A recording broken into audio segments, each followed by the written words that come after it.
Hey, I'm Duke on Twitch. If you want to support the channel and greensunzenith.com, you can find my Patreon, merch store, and singles store where you can buy singles through TCG Player or Card Hoarder in the video description.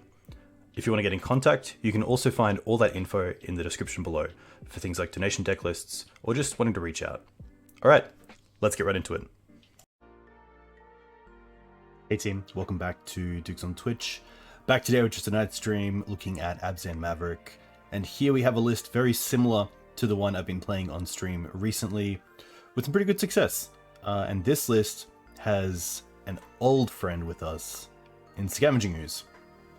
Ooze, I feel, is warranted in today's meta where Endurance is obviously quite nice to have in the deck. It's obviously very powerful. It's great against a multitude of matchups, being that combo, Delver, even control decks. But obviously being a one-off ability to hit graveyards can sometimes be just not enough. And having Ooze here in the deck as ongoing graveyard hate is really nice. So really keen to see how Ooze goes in this list. Otherwise, pretty much the same. Chalice has been a card that I've just been a huge fan of recently.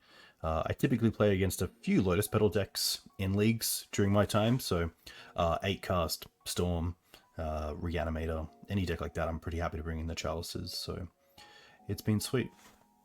Nothing else really to say. I've actually been playing around with Bant recently, which has been doing quite well, but I don't want to spoil that list just yet, so let's go into a league. Oh, there's a prelim in the morning. Nice. Abzan Maverick, nice play points, cool. Gameplay. A and 1, hope you're well. But yeah, Mav, I just, there's a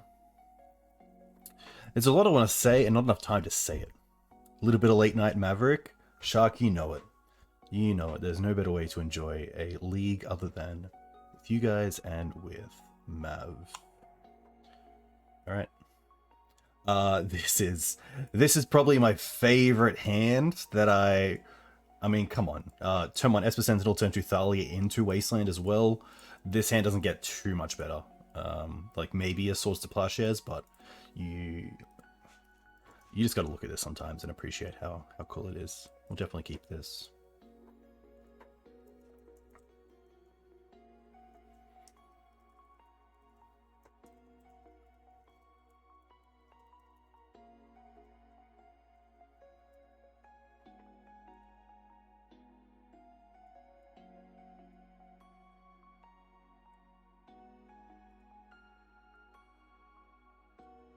About having a good think.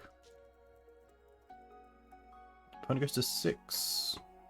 Alright. Happy here just to get a Savannah. So probably just going with here. Hey, I think I should play Thalia and the Gitrog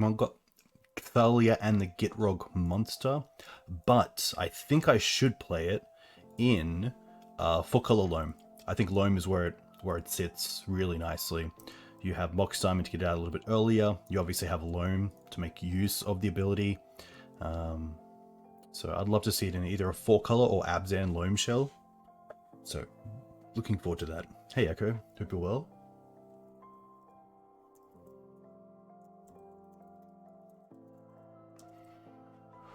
Okay, now we're probably just looking at Reanimator, so like end step.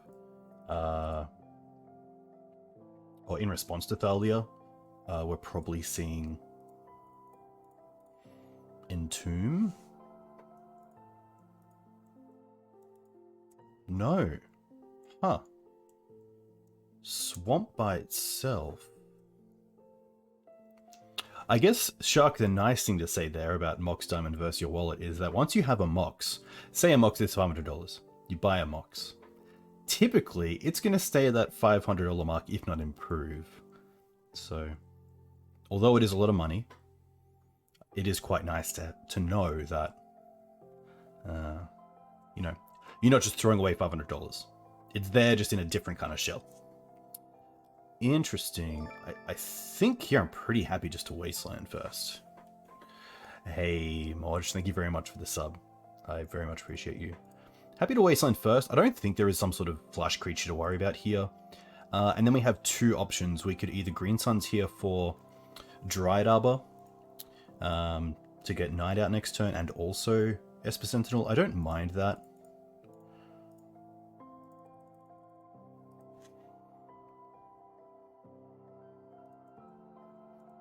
But a human deck with a swamp.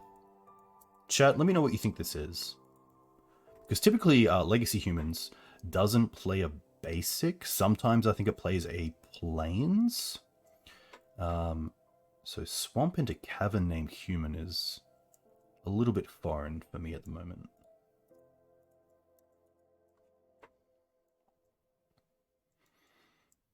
I really hope we see more of this deck before we potentially might win this game if they don't think they can kind of come back from this spot. Okay. Potentially some sort of Dead Guy Ale list. And the Cavern's just kind of a flex slot in the mana base.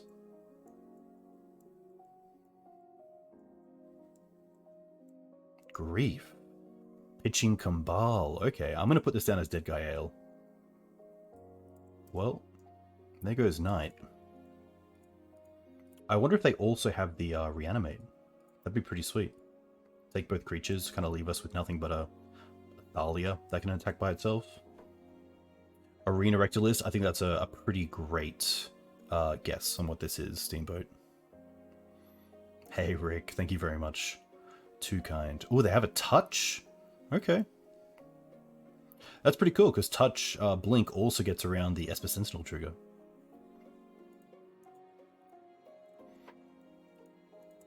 Alright, let's see what we can do. Another Thalia isn't great. What another Thalia does, though, is if I do want to play it, it kind of keeps the Grief at bay, because with Menace we can double block, and Thalia with First Strike just kills the Grief, but I think I'm in a position where I'd rather just have the extra Thalia in hand. Not too worried about my life total at the moment.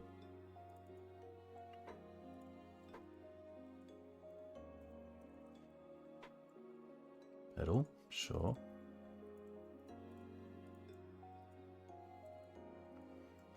Two mana for a Lotus Petal. Oh, they allow us to draw a card. Interesting. I didn't expect that. What are they going to do with one mana when Thalia's in the field? Why not just pay the 2 for the Sentinel? Maybe they misclicked. I assume it's just a small misclick. No attack either. Wow, that's huge. Nothing great to fetch here. Pretty happy just to hold that. Okay.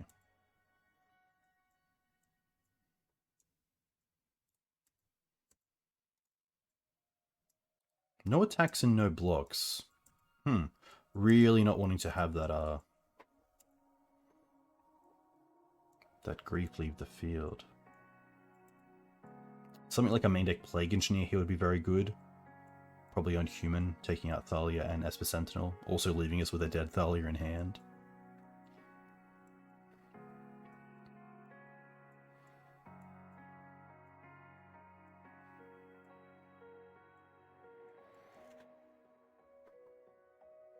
Yeah, it's very cool to see players testing out decks like this.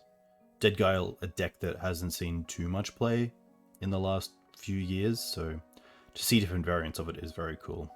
Peacekeeper. I will fetch in response to this because I believe they can just name a Windswept Heath. I'm pretty happy just to go for all dual lands here. But the Peacekeeper does mean we won't have a great attacker next turn, unless we draw into a Exalted creature. But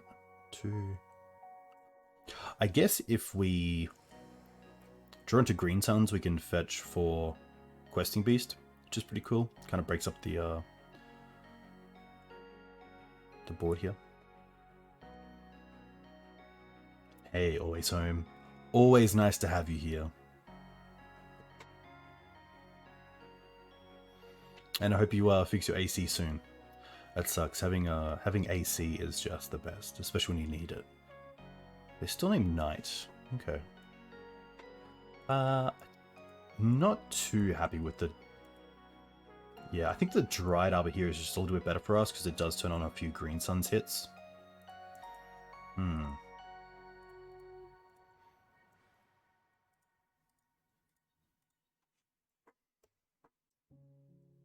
They have 3 cards left.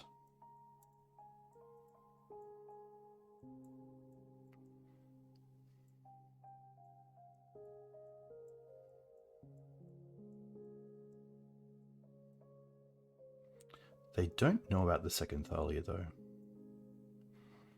Florida with no AC sounds a lot like Australia with no AC. Oh wow, they double attack. Okay. That means here I'm probably inclined to put 3 creatures in front of the Grist. In case they do have removal for the Thalia, then they still trades in a way.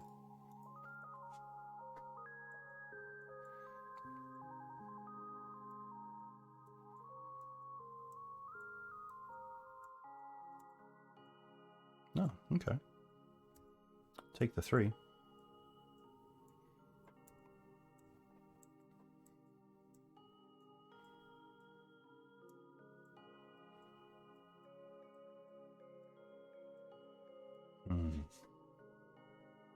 I do like the look of this deck, though. I think it won't be long till I play this on the channel.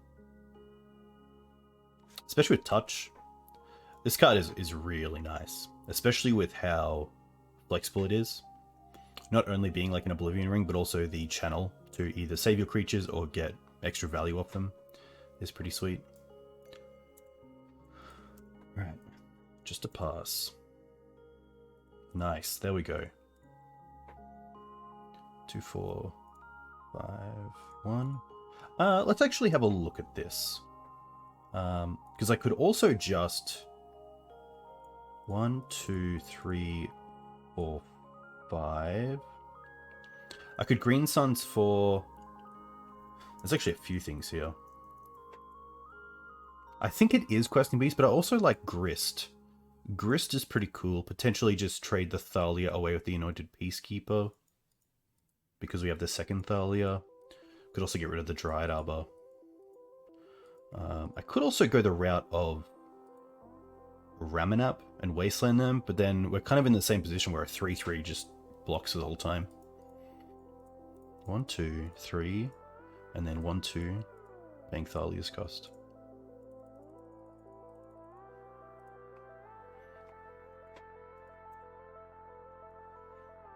Sadly, no Dungeoneer in this list. Do I want to... The question is, like, how much is Thalia doing here? I could also see a world where we just trade an Esper Sentinel away, or even the Dried Arbor. At worst, the Dried Arbor we can also get back.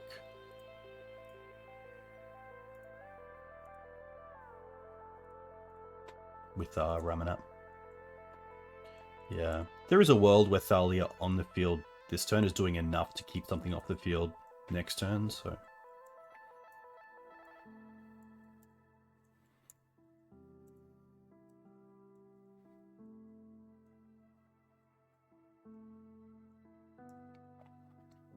Like, I feel like this deck is one that would play like a main deck Plague Engineer, maybe a second one in the 75, so I think that's the card they kind of have to have this turn to just wipe the board.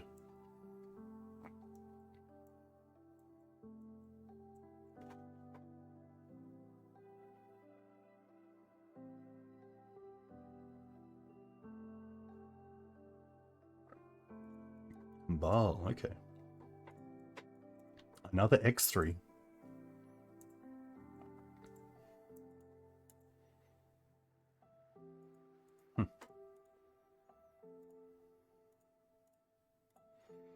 Tick up. I think we still just get in here. Just get it off the board.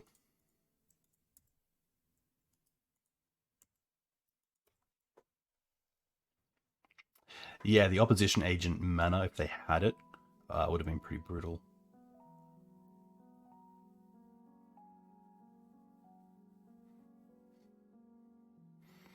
Spellbind is more than fine. especially being an X3. Huh.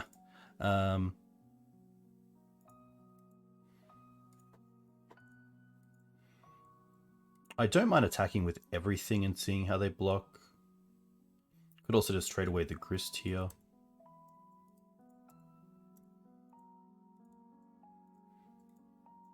They don't block.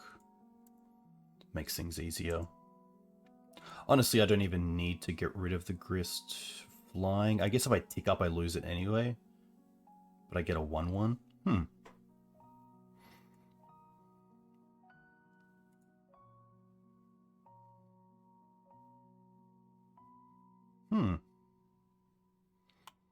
Yeah, I think it's much of a muchness, because if I tick up and they have to attack with this, then it has to be something very good for them to be able to block with as well. So I think there it's kind of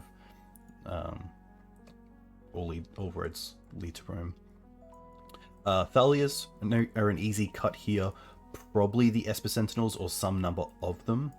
The Collector Oof could have some role in this matchup if they are on like some sort of Stoneforge Mystic build. We did see Lotus Petal, so that's like the smallest thing. The Kaya is really good. The extra part to exiles are great.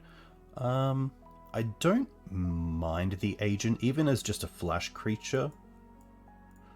The Thoughtseizers are interesting. Like the Surgicals are kind of interesting with their... But they're more of a bounce deck than like let them go to the graveyard then reanimate. Hey, Mistress. Yeah, we're still here. Yeah, I could definitely see shaving on Mana Dorks as well. Potentially in this matchup, the Bird. At least these attack. The only thing the Bird has as an advantage is that it doesn't get hit most likely by Plague Engineer. So maybe dropping a Noble is fine. What else did we see? I don't mind an extra Endurance. Especially as a 3/4 creature. That's quite good when you think about the 3/3s, the 3/1 flyers, etc. Thoughtseize I don't mind either, but probably more so on the play.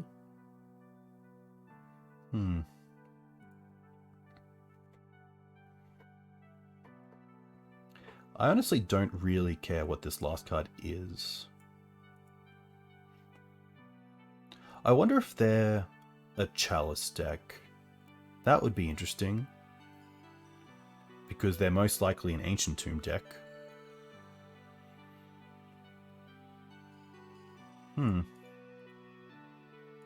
If they're a Chalice deck, we have Knight of Autumn.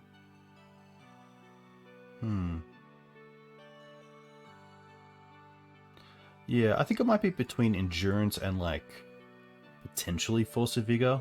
But it is obviously just a really terrible card if it doesn't do anything. I'm pretty happy with the extra Endurance. This matchup, I really just want to hit my land drops. If I have, like, 4 lands, 3 creatures, well, this is a pretty perfect hand. Obviously not great in the face of Chalice, but otherwise pretty happy to keep it. And having the Kaya in hand as well is really nice.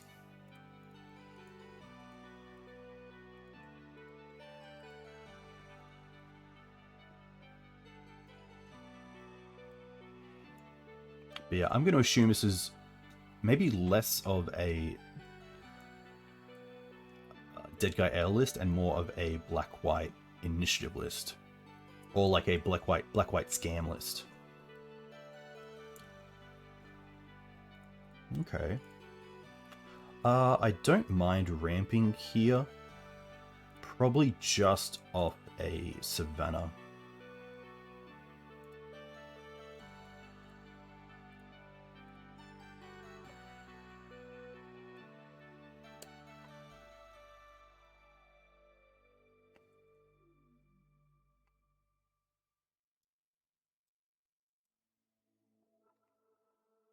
Okay. No colored mana as of yet. This is fine. So this exile card, and for as long as that card it remains exiled. Okay. An extra 2. So this is not when the Elite Spellbinder leaves play, but just as long as this card is exiled, it costs more. Huh. They go for Sword. I didn't expect that. Pass.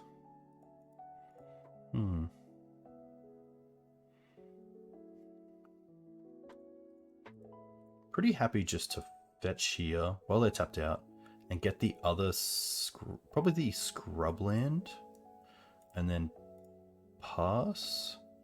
Because I can actually cast this now, which is pretty cool.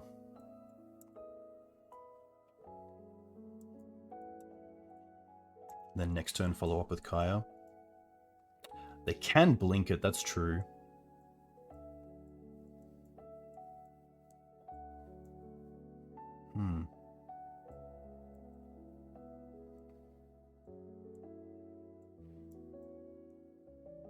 I guess they can't blink it right now because they don't have white. And I believe Channel 4 Touch is white and 1.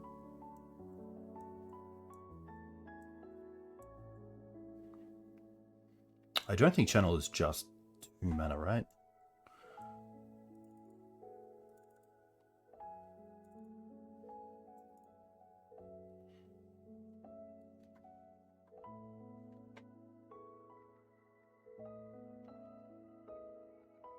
We're having a pretty good think. 1 white. Thanks, Autonomy. Autonomy. Oh, they have the white.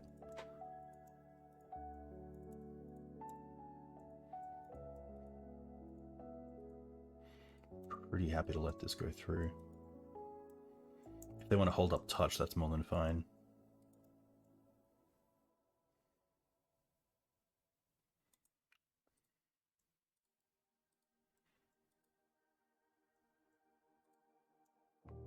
I actually don't mind keeping this in exile because it is a card they can't really hit with something else.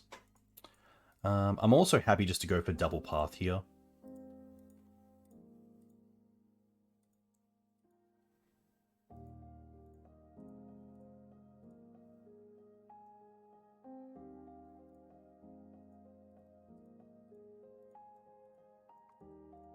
This leaves a clean board. And next turn we get to play Kaya, draw a card, make them discard. Which obviously losing both parts, giving them a basic as well isn't great, but that's fine. I'm going to play the Canopy here because I probably just want to cycle it next turn before I play a land for turn. Doesn't actually matter because we can tap this. There we go. Alright, each opponent discards a card and we draw a card.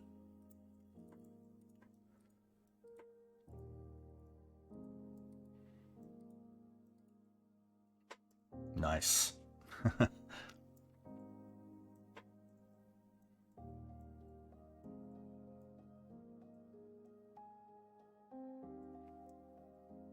This could be a seasoned.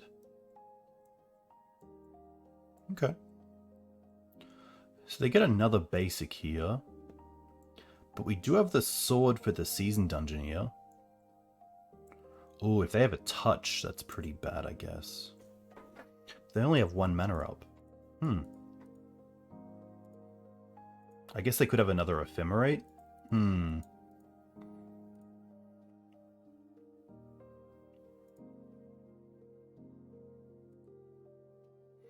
There's not much I can do with the other ephemerate. They revealed a swamp, but they didn't play it, did they? Maybe they want to discard the swamp. Huh.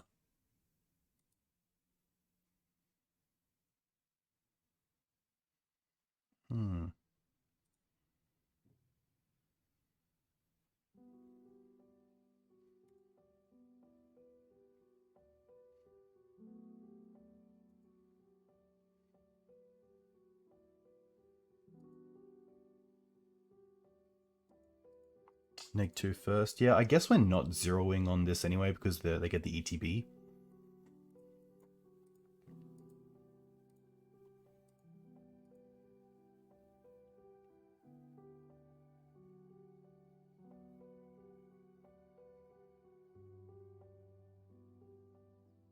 Discard the swamp. Okay, that's kind of cool. That means we get to draw a card off the Sentinel if they do have ephemerate.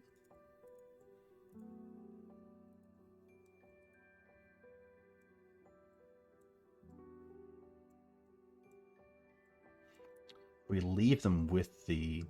I think we just have to, like, make them have another ephemerate.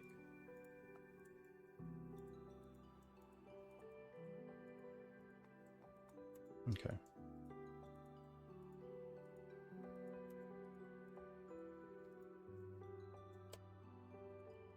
Just tough because now they get an extra and an extra. And then attack and get an extra.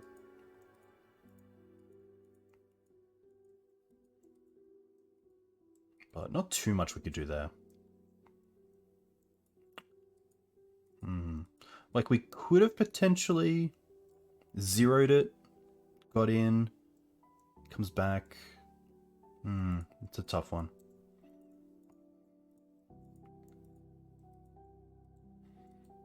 I kind of feel like they won't even use the ephemerate here. They'll just get in, kill the Kaya.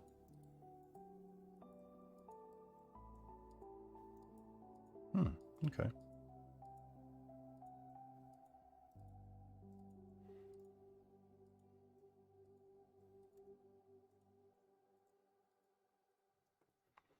Wow, they didn't pay for it.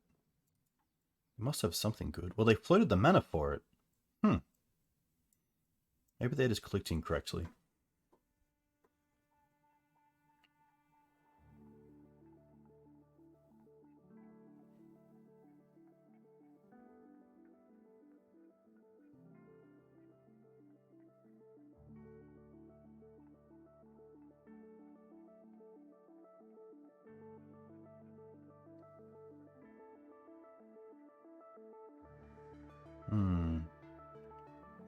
Unless they want to touch the season here as well? No.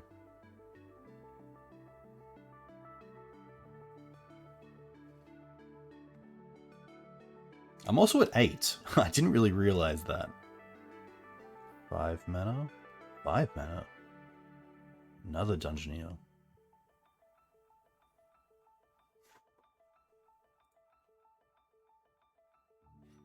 They hit Solitudes and another Seasoned.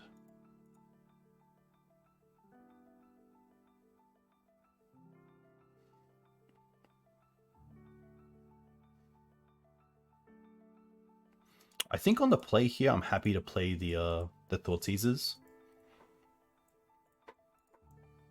Hitting a 4-drop is obviously very good. They won't kill the Kaya this turn, though.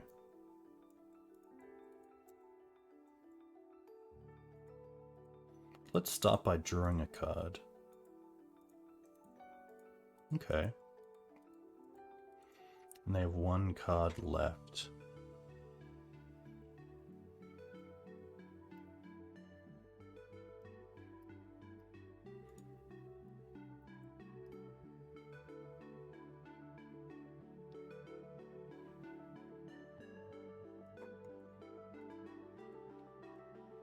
I mean, we're taking 12 next turn. If we swords, we're taking 9. Oof, so we kind of have to just...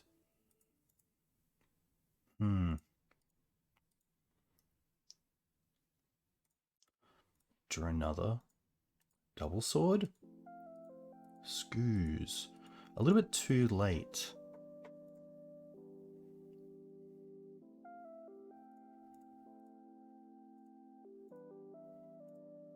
What's their last card?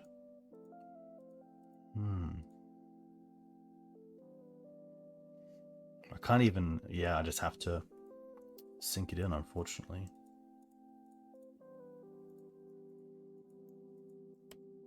But then, I believe these just are...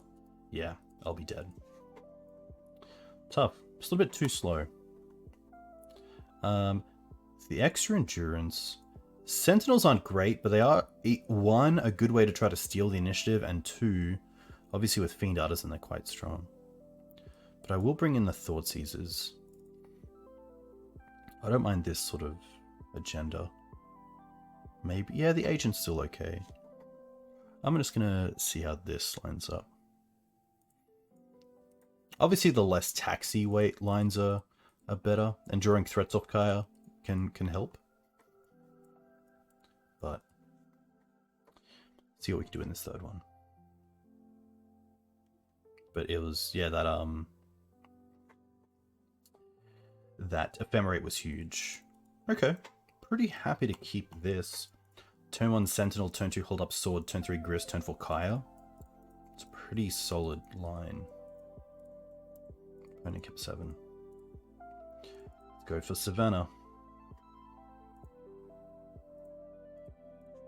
Next turn I might even get Dried Arbor with the Windswept Heath, so it comes in without Summoning Sickness and is there for the Grist if I really need it.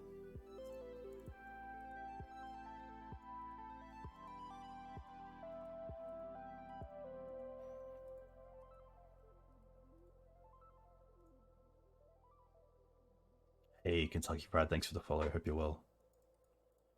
Interesting.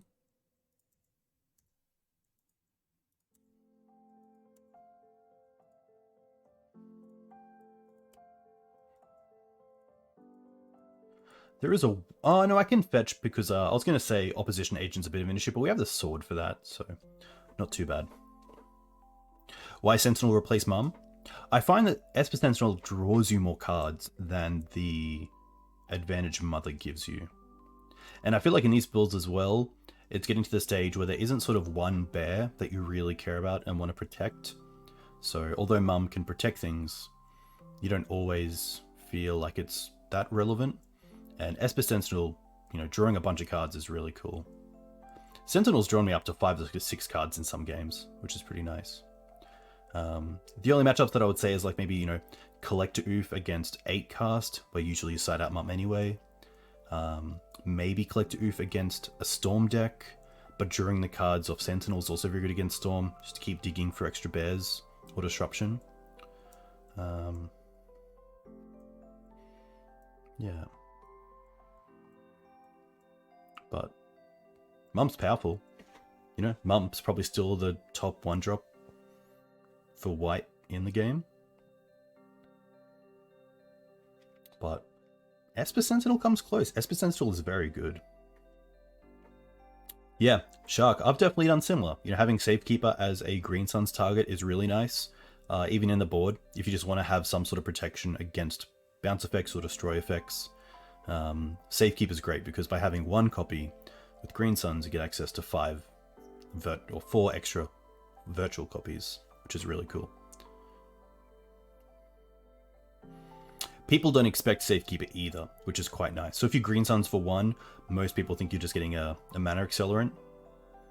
So that can really catch people off guard. And it doesn't have Summoning Sickness, you can use it straight away, which is a huge advantage as well. And you can just use it sometimes to just win out of nowhere by sacking all your lands and attacking with a huge knight.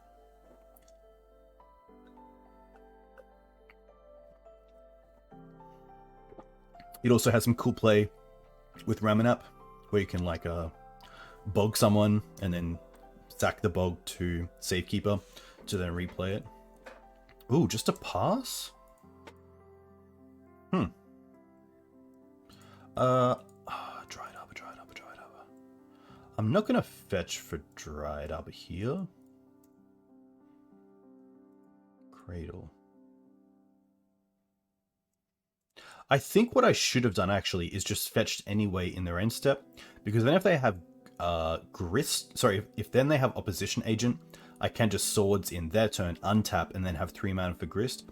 If I fetch here and they have Opposition Agent, then I have to use my turn to Swords it, and I don't really get anywhere. Which is tough. But we're in that position anyway. Okay.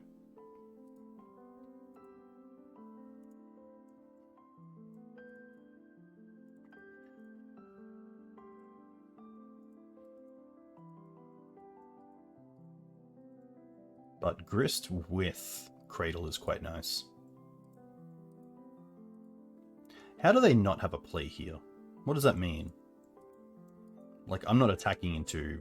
Even if they have an Opposition Agent, there's no point getting the 1 damage in there. I think Sentinel back is doing so much by taxing and also Cradle.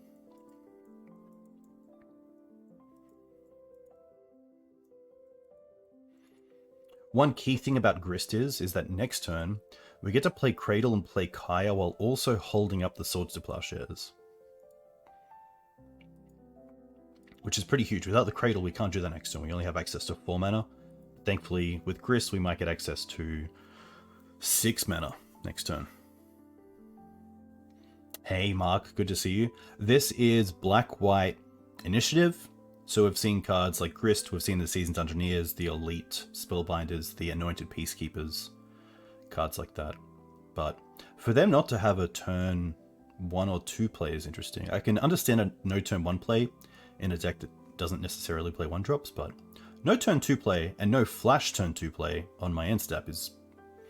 yeah, the hand must be loaded with a bunch of 4-drops. Or 5-drops? I'm not too sure. I'm not too sure. But good to have you. Always a pleasure to have you on in the mornings while I'm working. It's in the background.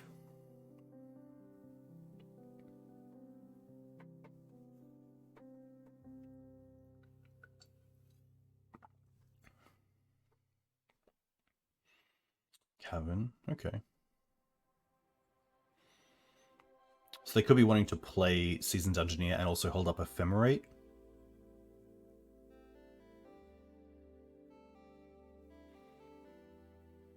Okay.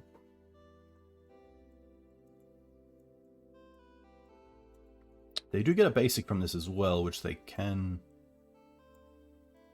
they actually played the Cavern this turn. They get a Swamp.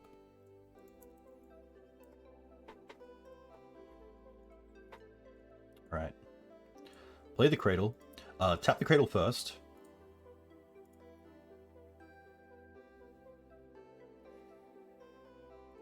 Sack this to hit this.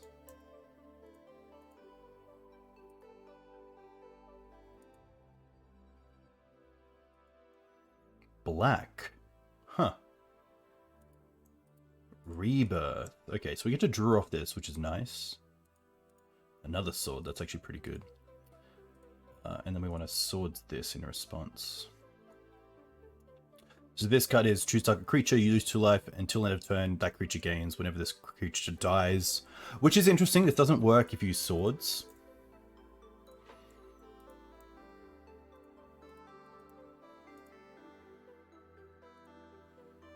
But now we're in a really sweet spot.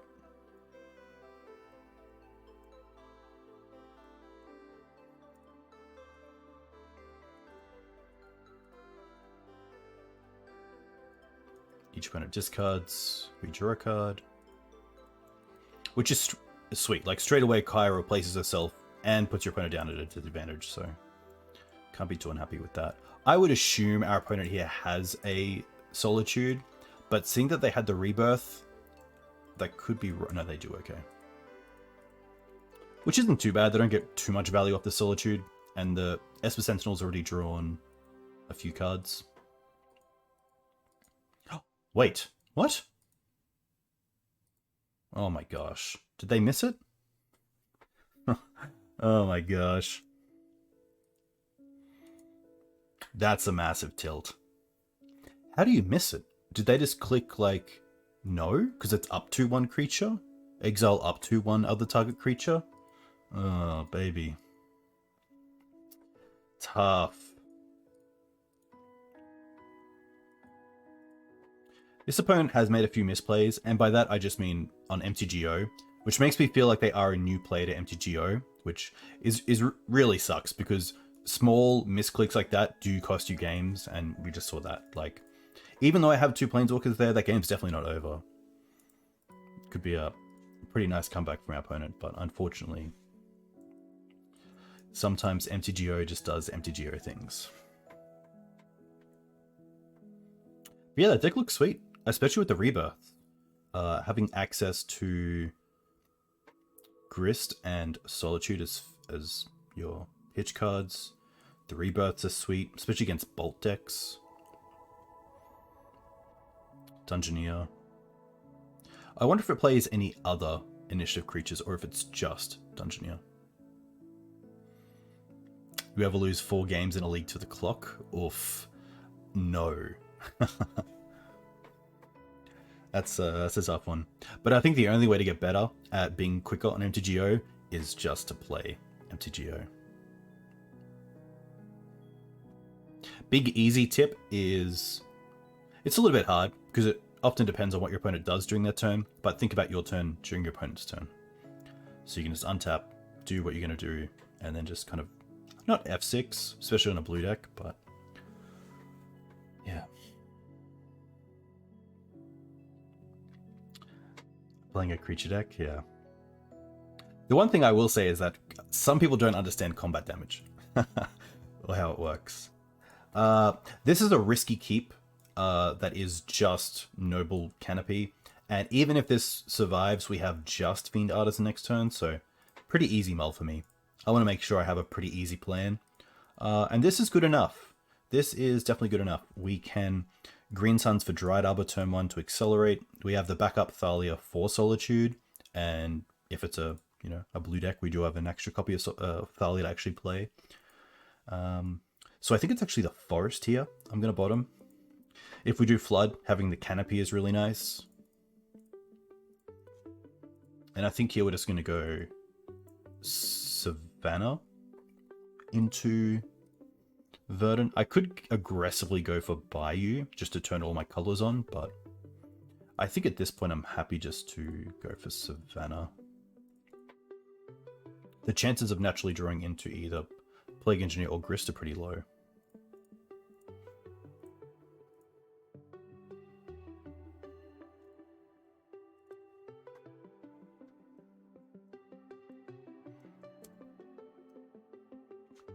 Next turn, most likely play Canopy, play Thalia, attack with Dryad Arbor.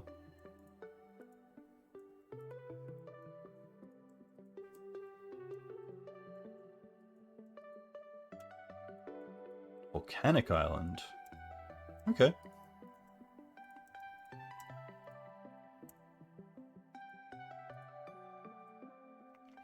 Nice 3-drop, but happy to play around Daze here and get an effective bear on the table.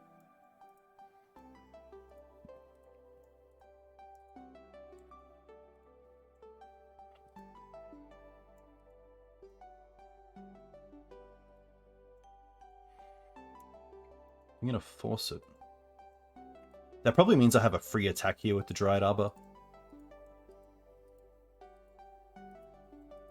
I could also hold it back if I really want to Solitude through a Daze, but pretty happy just to attack for the free and go.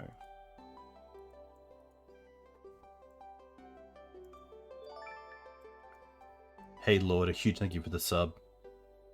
Hope you're doing well. Bolt. 3 cards left. They bottom an island, so they have another land in hand. And then they have 2 cards left.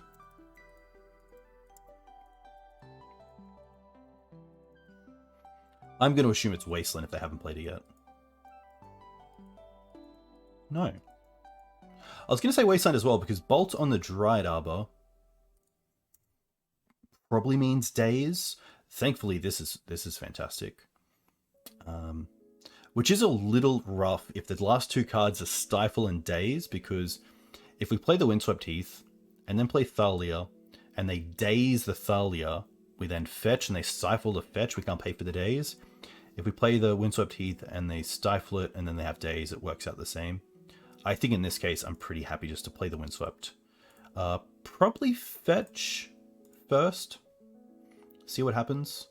I could play around Stifle if I really wanted to by just jamming the Thalia and then going for Windswept, but at this point, I just want to make sure that I'm not tapping this Canopy too much because the extra damage definitely hurts.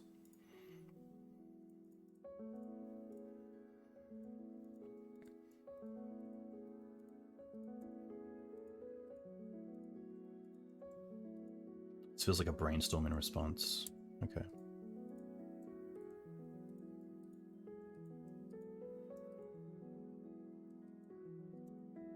They keep on top, so I can only assume it's either a Force or a Bolt for the Thalia, because if it was a creature, they would probably just put it in the bin, so the DRC is a 3/3.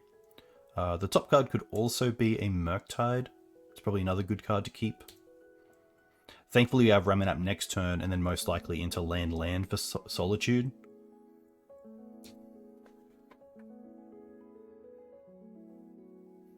Just a Delver. Okay, 2 Delvers. Still pretty good. And a little bit frightening, given my life total. High Rock. That does change things, which is nice. That allows us to go... Ramanap. Hey Lord, we played against a deck... that was...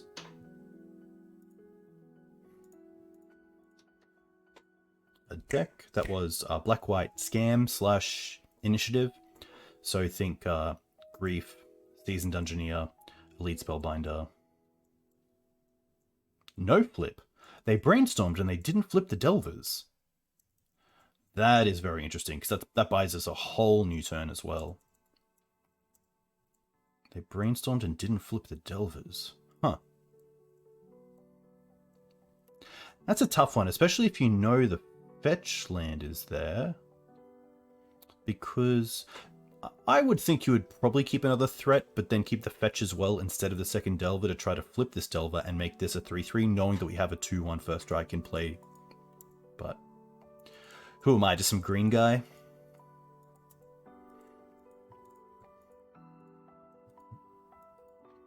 Maybe TNN? Dress down, end step. Ooh.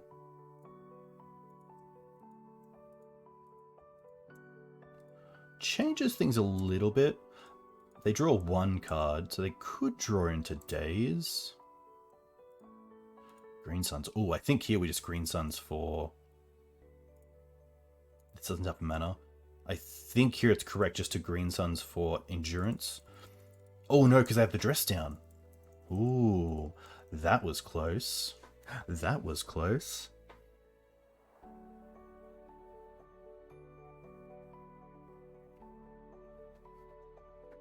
I think it's just pass and upkeep Solitude. Oh, actually, I can Solitude now as well before they can... like, if this 1 card is Daze, they can't Daze because of Thalia. So I think here... We're probably just going to Solitude the DRC. But let's have a quick think about that, because although the DRC is a little bit better than Delver, it is a creature we have control over with how big it is. And next turn we're most likely Green Sunning for Endurance, which kind of turns off the DRC. What we don't really have a greater answer to is the Delvers. So it would be a blind flip, but I think just because this Green Suns represents... Yeah. Definitely could have attacked with the Ramanap. I think I just fogged, honestly.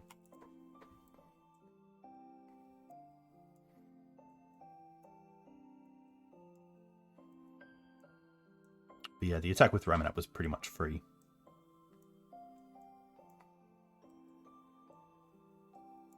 What are they going to do? Triple block? Come on now.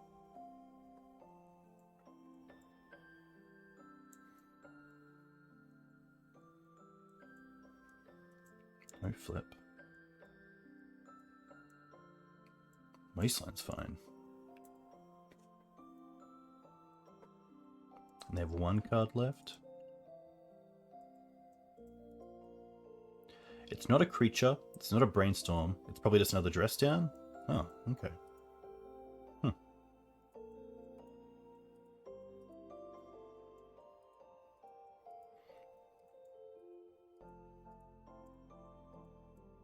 Ah, okay, that makes sense. I was kind of wondering why double Dress Down main deck, but it looks like they're playing Dreadnought, which also makes sense that they're playing the Stifles as well.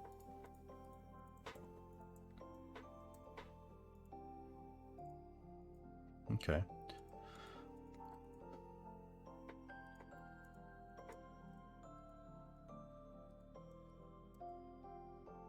Happy to attack here with the Ramanap and the Solitude.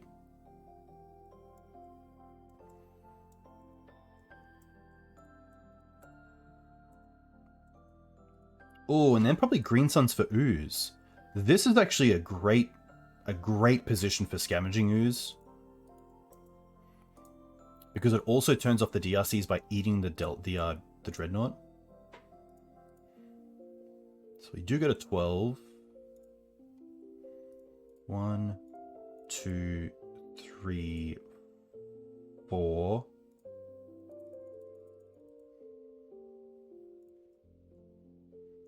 Ah, no, sorry, it's only an extra because Thalia isn't, isn't taxing us.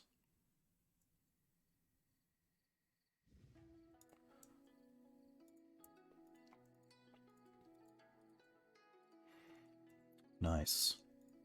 And with Thalia in play here, they can't bolt the ooze in response to anything, so we might as well eat right now.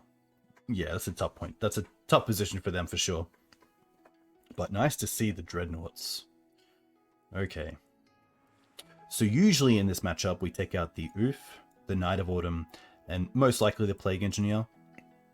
Knight of Autumn is actually pretty good here, especially with the Dreadnoughts. The Collector Oof can come out. The Plague Engineer can be relevant, but a lot of the time it just isn't. Same with Beast. I think the Engineer is more of a on the play situation. The 2 parts are great. The Endurance is great. I don't think it's worth having the Force of Vigors, but it's definitely interesting. I think it's just a little bit too narrow. Like, I'd obviously rather have the paths. I think this is just how we want to board. Really lightly. Knight of Autumn does deal with Dreadnought, which is quite nice. But all I want in this matchup is just nice, clean mana. Maybe a removal spell. Yeah, this is pretty close. Obviously, kind of sucks that we don't have a white source other than in Noble Hierarch, but I think in this hand, I'm going to lead if we don't draw into a land, just Forest into Ignobled. We do have Wasteland if we really need it, so...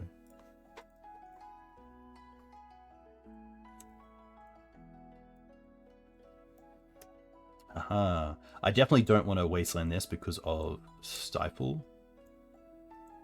Well, there's our Plains. Which makes me actually really happy here just to lead on Esper Sentinel. Because if they have a Bolt, then it's a 2-for-1 trade.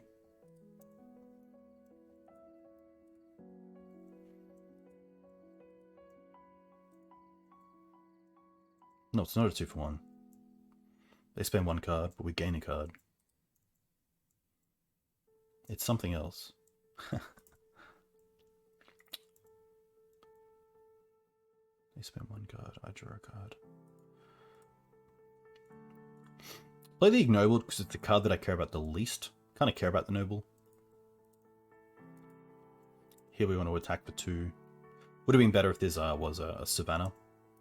Because what you can do here is get Exalted, make the Esper Sentinel bigger, and then obviously it costs more to cast things in their turn.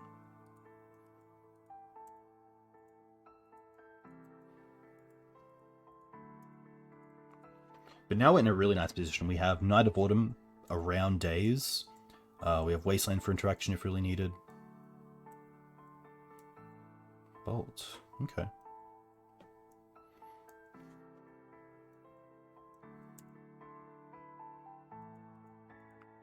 They have 4 cards left.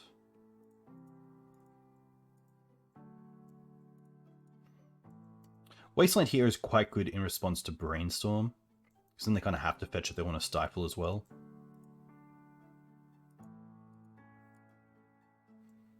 At this point, I think the Wasteland's better for us at just building out the Green Suns, and throwing it into a Stifle would be pretty annoying. Also allows us to play the swords around days, which is quite nice.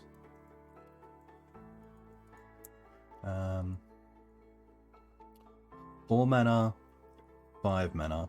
I can just hold the swords here and just Green Suns for an endurance around days, which is pretty cool.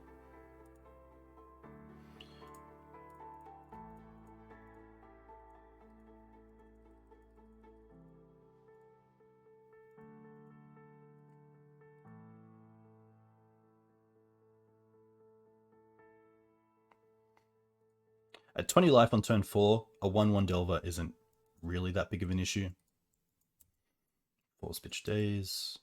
Pretty happy to attack here as well. It's a free attack.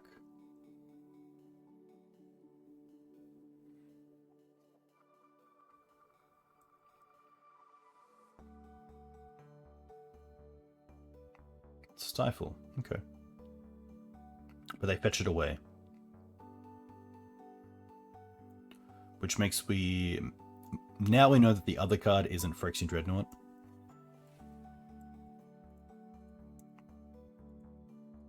Solitude. I have 2 cards. I'm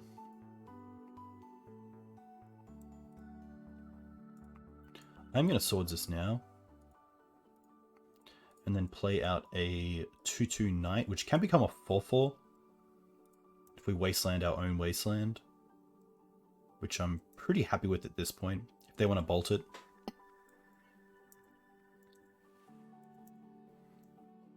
Now having Solitude and Knights is pretty insane. We pretty much get to untap and just pass back, hold up Knight. If it's a land, we play a land. Second Solitude's pretty good as well.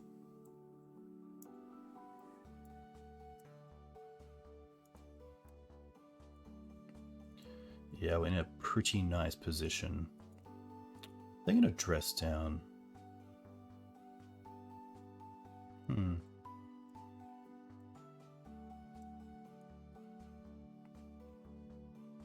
I think I will just respond to this with getting a fetch land.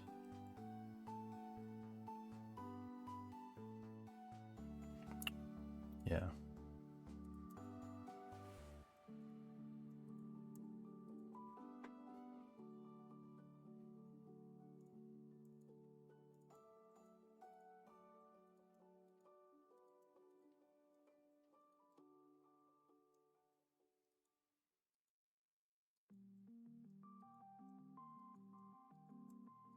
Oh, it actually doesn't matter because it loses the ability to become a 4/4.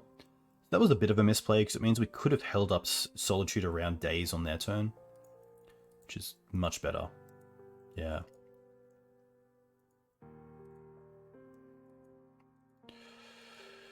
Yes. All right. This is a cool card. I really like it.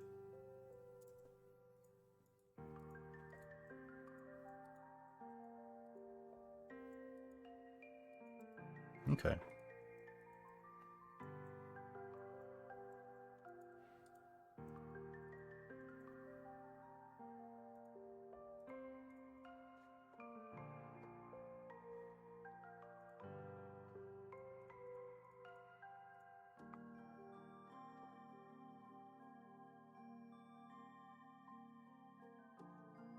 Force blue cards are the last cards, then let Solitude pitch Esper Sentinel.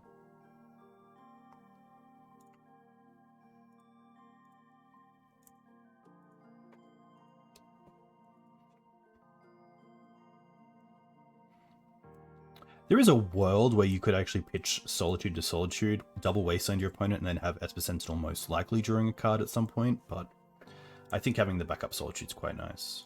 Peatland. That is a 5th land, and I think if it comes to their end step and we actually don't need to cast the Solitude, then we just want to cash this in. You're taking 12? Yeah, I guess they've been through 2 bolts.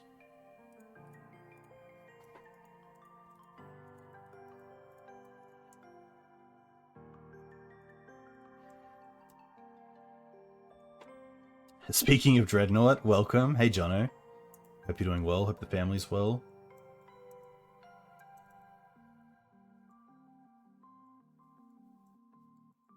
Okay. I'm actually happy to see the Brainstorm because I really want to cast a Solitude.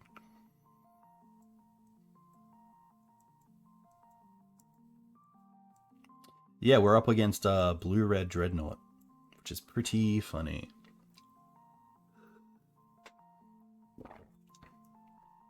Okay. 2 cards left. Ponder. I think in response to the Ponder here with 1 card left, I'm happy to try to Solitude this this DRC. I could just Swords it and then I'll land off the top, you know, allows us to do stuff, but I think in this spot I'm happy to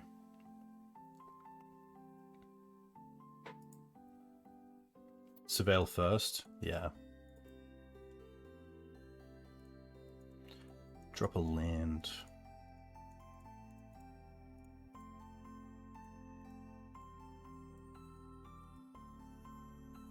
Oh, it is days. Rough. a pretty big feel bad. Especially if we just draw a land next turn, it's even worse.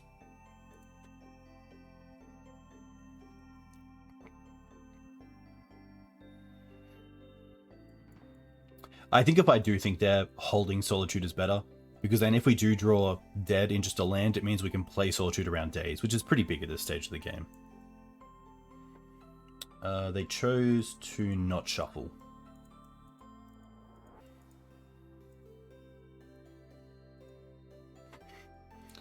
Alright.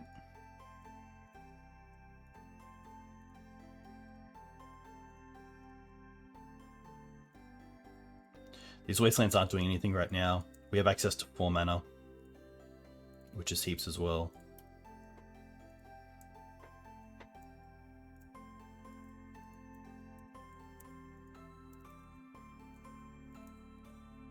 Oh, just a pass? Okay. I'm going to hold this for now. Green Suns. Knight's pretty good.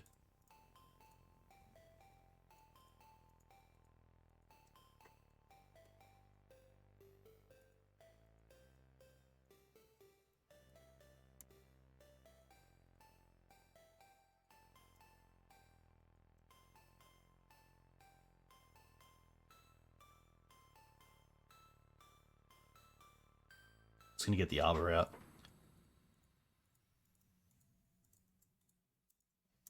Oh, I can take out their Volk as well. Huh. 1, 2, 3 Volks. I assume they still have Steam Vents as well.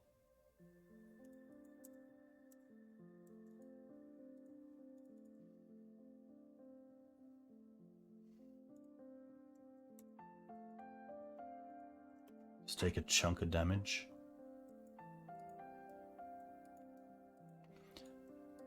No Brazen Borrower. 3 cards. They also kept with the Ponder. Hey, Sahar. Always a pleasure. Hope you're doing well in the UK. Hope you're looking forward to upcoming Legacy.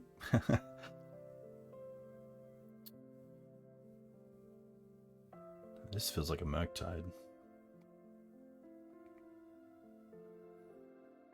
Okay, that's the last Volk.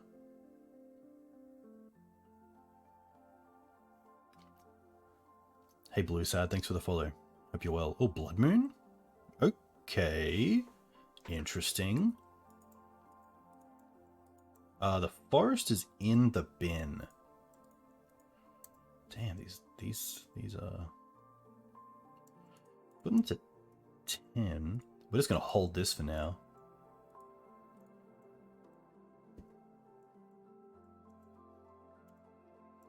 What does the Blood Moon do? Oh my gosh. Alright. We'll take it. Why am I awake? Hey, Jig. Welcome. Hope you're well. I'm a bit of a night owl. That's there. Yeah, I wonder if they wanted to play the moon to potentially lock me out of casting anything else and then rip into some sort of bounce spell for the night. That's probably their plan. Maybe they thought that they couldn't like hold the Blood Moon and then draw into a bounce spell like Brazen Borrower and then just not be able to cast both.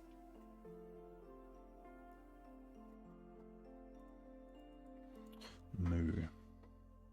Hidden deck list before Masters. You're 3-1 in your league? Very nice. Ooh. Look, I'm not a big fan of one-landers, but we do have Dryad Arbor to ramp with. Really tough one. I'm usually just not a fan of keeping one-landers, and I think I should just stick to that. Because that's how I lose a lot, is just keeping a one-lander and just getting, you know, one Wasteland just pulls this hand apart.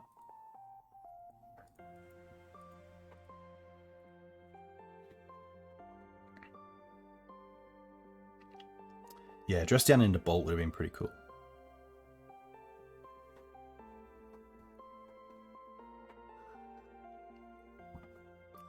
Rick, we talked about this. Brainstorm is your friend.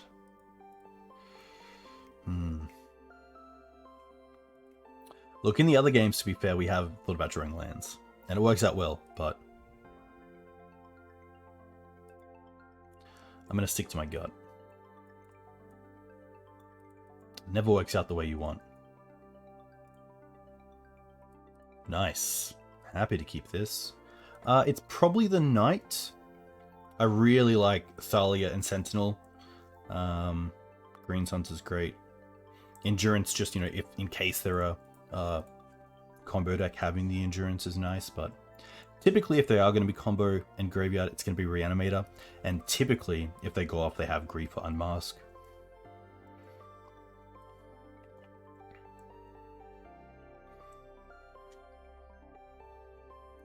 Alright, good luck, opponent. Ooh, okay, this is actually pretty nice. I feel like they have a Mox and Wobble. Okay. Sentinel here is pretty strong. Also the second Green Suns. Like, we could just Green Suns for Dryad Arbor and then Green Suns for Collector Oof. There's a few things at play here.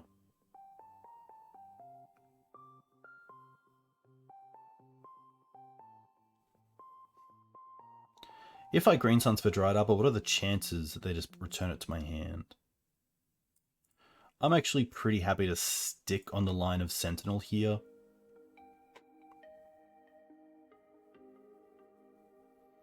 But it is quite appealing to go Dryad Arbor into Collector Oof.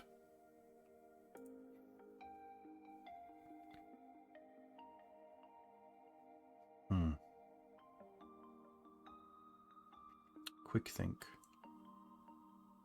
No, you know what? I think if we can take the Dryad Arbor line, I'm pretty happy to go for that. I think it just locks them out a lot quicker.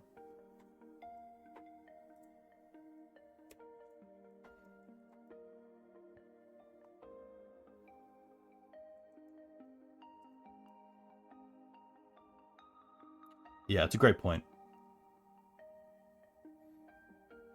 Oh, just a pass back. Okay. I could have held the Wasteland there if I really wanted to. In case they want to play a Saga next turn. They have a Force. Okay, they do pitch a Kappa, which is pretty huge. We don't have a great answer to that at this point.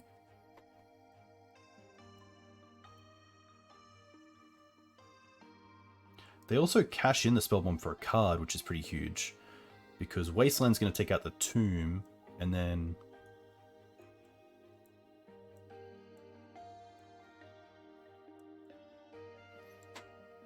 Thought Monitor's fine.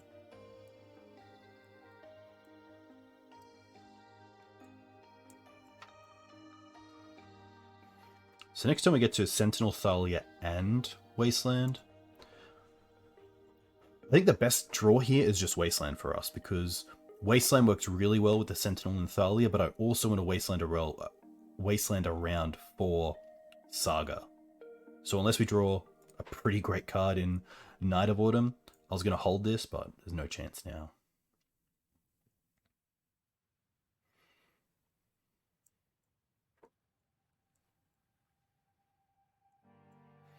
Also pretty happy to lead on Thalia.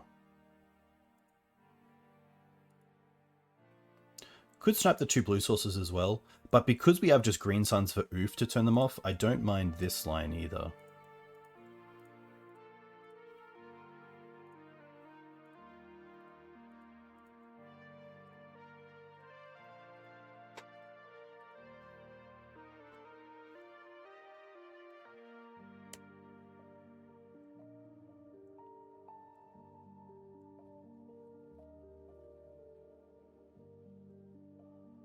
Emery's fine, seeing that we have the Endurance. Psy would be a bit of an issue. But they can't cast their little Thopters here, which is nice. They are tapped out, so they can't force anything, which is great. Cradle would be pretty cool, because we could do both things if we really wanted to. Caracas would be fantastic. Another Sentinel doesn't do a whole lot. All we're going to do here is just sorcery speed this Endurance, I think. I don't want to get to a stage where they just get to respond to the endurance.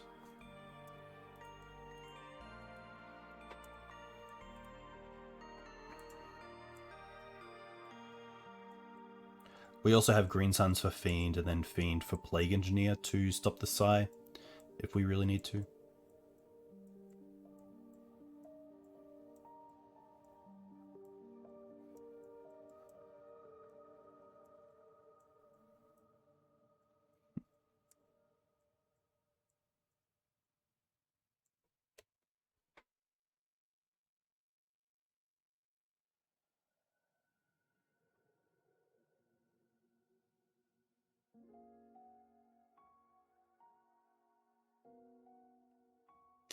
Bauble is a lot worse as a 2-drop, but it comes with a 1/1 flyer, so kind of cool. They see the Knight of Autumn. They get back the Bauble.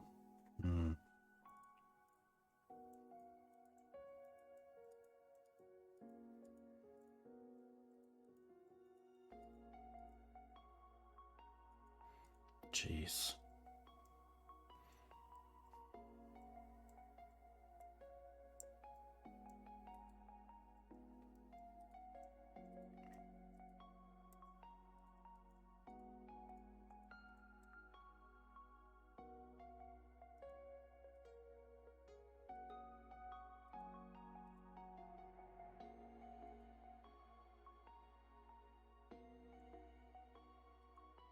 Ooh, okay. Nice.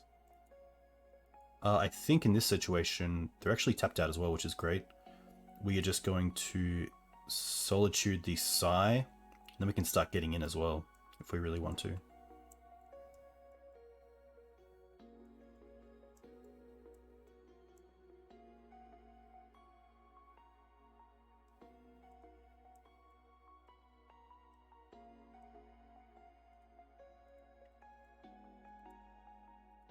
Probably not worth it. Like, I think the Thalia is doing some work here. I don't want to attack with the Endurance. I can't attack with the Sentinel. I don't want to use the Knight just yet. Obviously, whatever I Knight, they can just get back with the Emery anyway.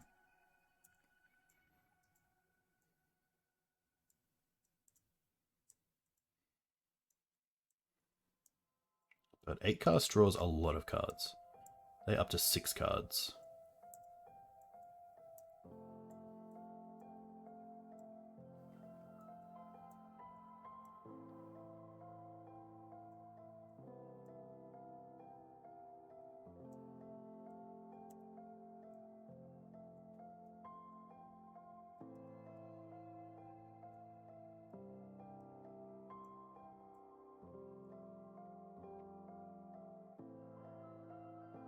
There's probably also a point when they start attacking with flyers. Oof. Where I don't want to block the Thought Monitor because they can just recast it with Emery. That I want to just block Thopter tokens.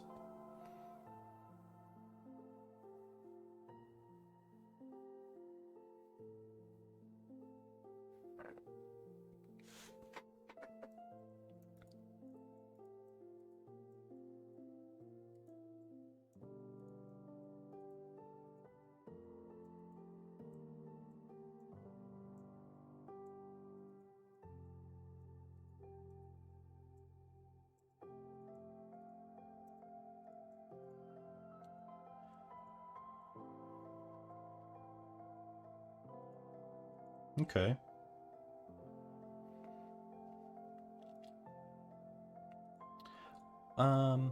I could just hold this, but I think with the baubles they'll definitely see it, so I will play it.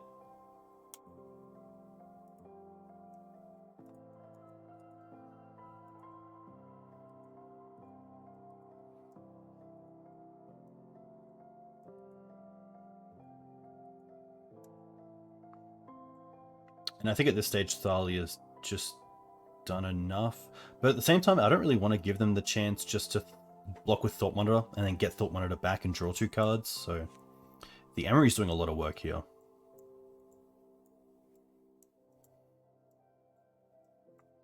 At least now we also have the option of drawing into Green Suns and being able to Green Suns for 2 through Thalia.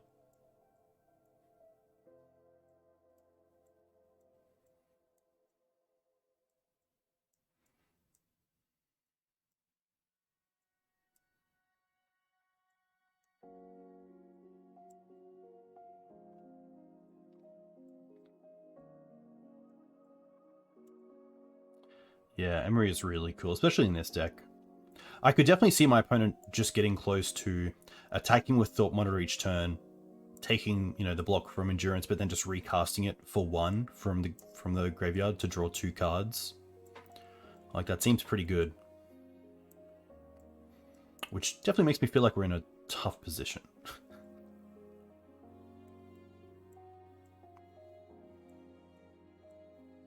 But these Tomb hits also add up. Obviously they have the Shadow Spear.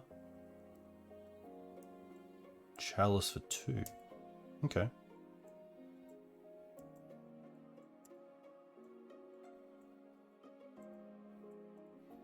Now they're at 8.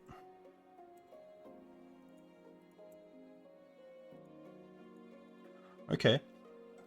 We can't cast that because of the Chalice, which is tough.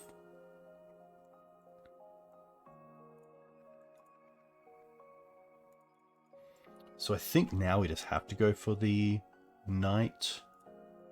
See if it resolves first.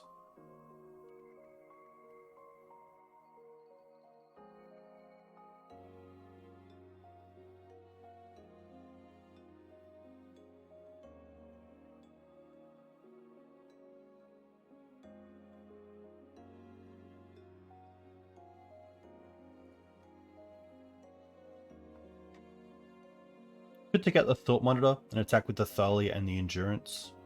Could also take out the Chalice, which I think is just correct. It also might make my opponent just recast it from the bin with Emery next turn, which isn't the worst. It gives me another draw into something, hopefully.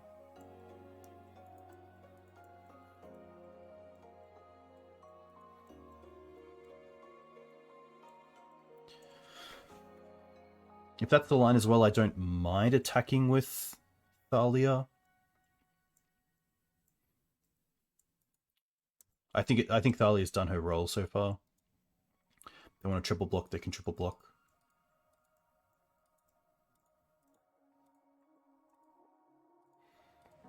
And at least if the Thought Monitor goes to the bin here.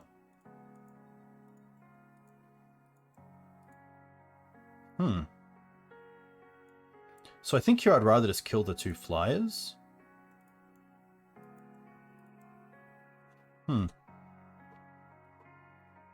I want to keep the Wasteland around for Saga at this point. And also so I can attack.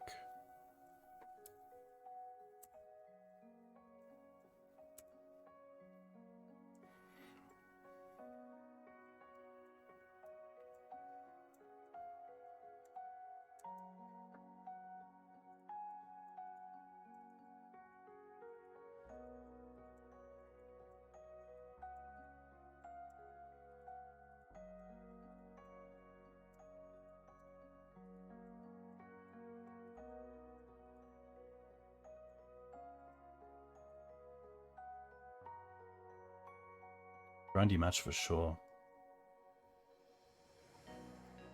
I have been thinking of Kataki in the board as a Fiend target and also a Once Upon a Time target, but in this version not playing once, I decided not to run it.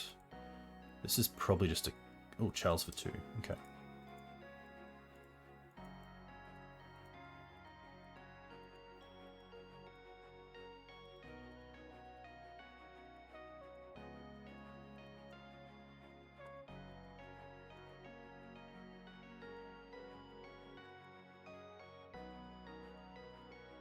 Four cards left.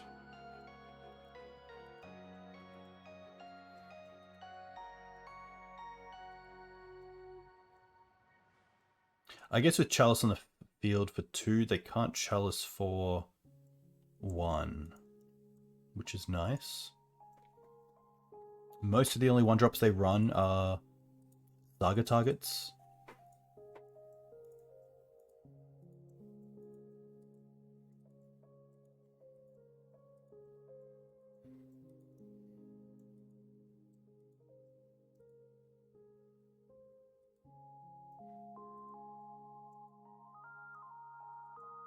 Okay, deck.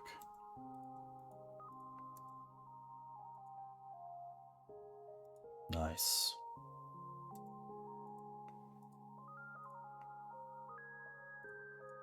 Right, let's see.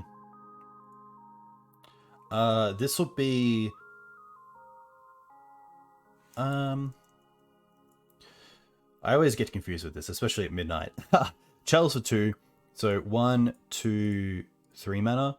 I could also tap off the Wasteland this turn anyway, if I really wanted to act like I was just going for 3, which potentially might make my opponent think then that we're not going for a Collector Oof. They have the Force.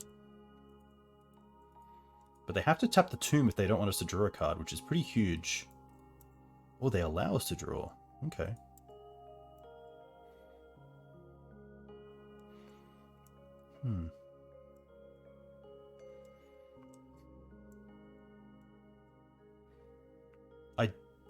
Do I want to attack with everything here? They gain back 3 if they attack with the Thought Monitor, so I think here I'm happy just to attack with the Knight.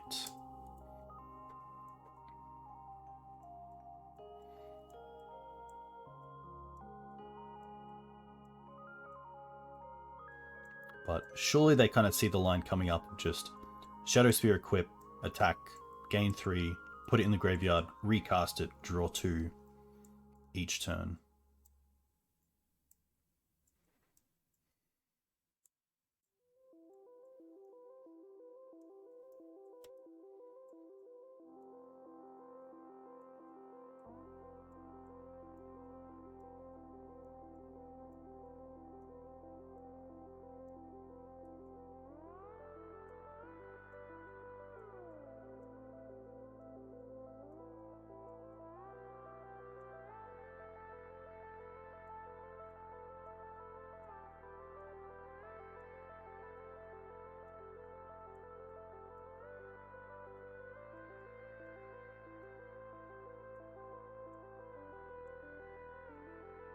Kappa.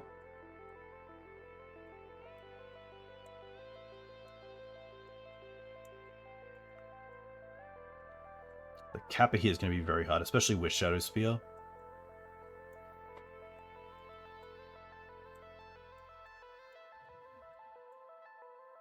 But we do have 7 minutes up, which is pretty nice. And boarding we have a lot as well. I mean, Chalice for 0 is fantastic against 8-cast. Big fan of that. The Deafening Silences on the play, I think, are fine. The Force of Vigors, of course. The Kaya, I don't mind. Especially dealing with Saga tokens.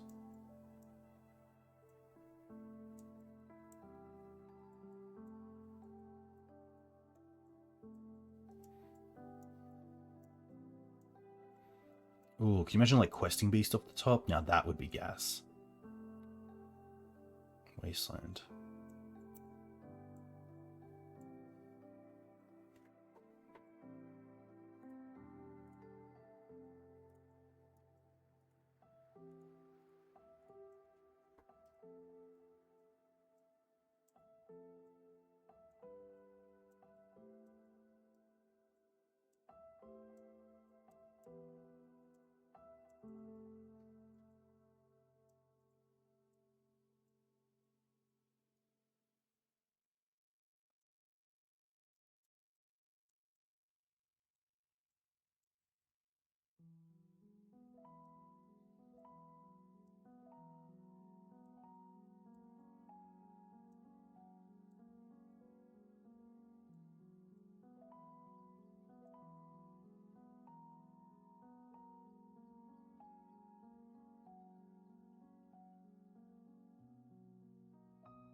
Another Kappa?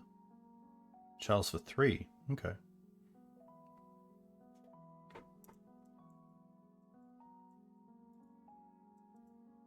Beast? Endurance.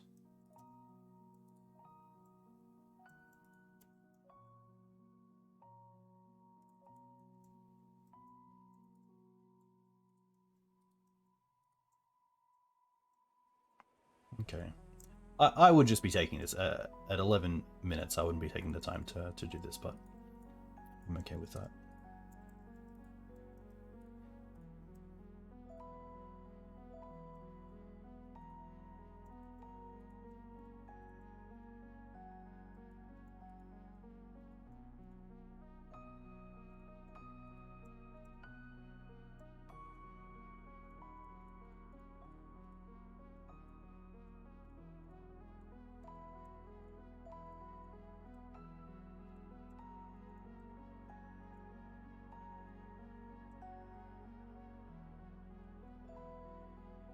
Right. Boarding isn't too hard. Typically, I take out the 4 Thalias, the 4 Esper Sentinels, the 2 Force, the 2 Chalice, the extra 2 Path are great. The extra Deafening Silences I don't mind, and just kind of taxing in a different way. As for the other cards, I don't mind Kaya on the play. I don't mind Ooze. The Endurances are still nice, but maybe Ooze is worse than Endurance. Like, the only card we care about is Emery, but we have a lot of ways to deal with Emery, which is nice. Hey, tacos. So I think the Kai is obviously more of like a nice addition, but Ooze, like, also coming down to combat damage, the life gain can be relevant, so I don't mind having it as just another 2-drop. The Beast can just close out games really fast, which is nice. I could see myself just going down on a Mana Dork, honestly, and I think it will just be a Hierarch. And then what we really want is Chalice or Deafening Silence in the opening.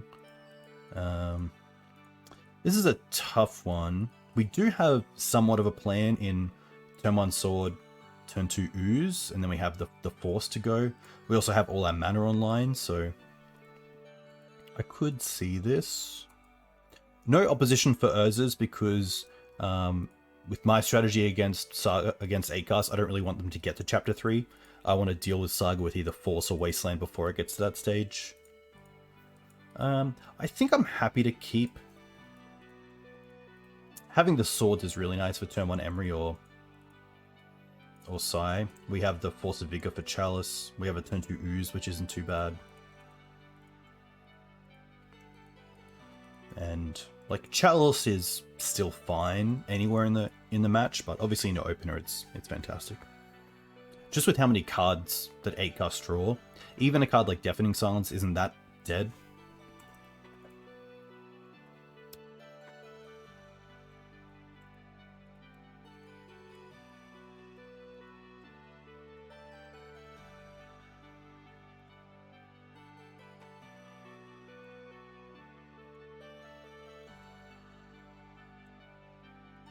Okay, so no Sai.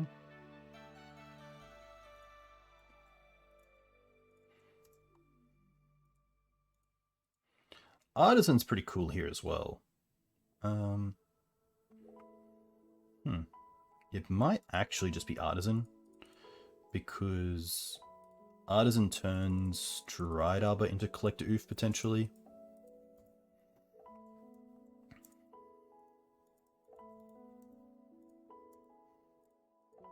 They didn't sack their Mishras, which kind of makes me think that they could have Kappa.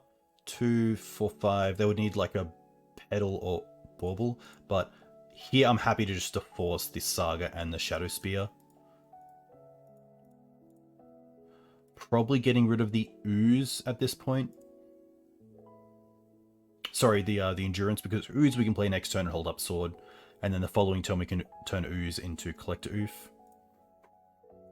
Doing it now as well before they can tap the Saga for mana. Okay. Well, that's, yeah, obviously that's the power of Force, but our opponent was on a pretty slow 6, so a little bit lucky in that match. On the draw, nothing really changes. Obviously, Deafening Silence and Chalice are great cards on the play, but you could see there how different games are post-board and pre-board with cards like Force or Chalice or Deafening Silence. Now, this is a tougher one because what we have here is a hand that plays free in Chalice and Force, but we can't cast anything. So we do get to keep our opponent off what they want to do, but we also just aren't really developing a board to win. So although this hand is decent, really relies on the top of the deck being something like a fetch land.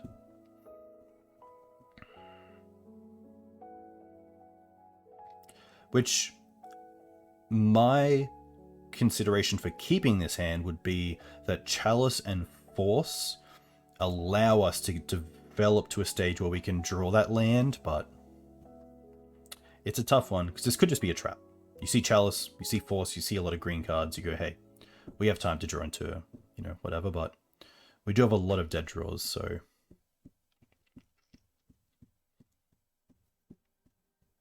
I'm pretty happy to... yeah.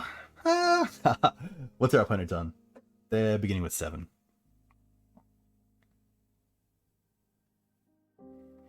Would I keep this in a tournament? I don't think I would. Mull? Yeah. Nice. Hey, Harry. Good to see you here. Always nice to see you popping up in the 5-0 lists for Maverick. Yeah, I think this also just goes against my general don't keep a one-lander, so... I'm happy to do that. And this hand is still fine. Like, having Caracas as a removal spell is just the bee's knees. So let's keep this. I think we bottom a fetch land, and then we just have Green Suns for Dried Arbor potentially, and then Green Suns for Collector Oof.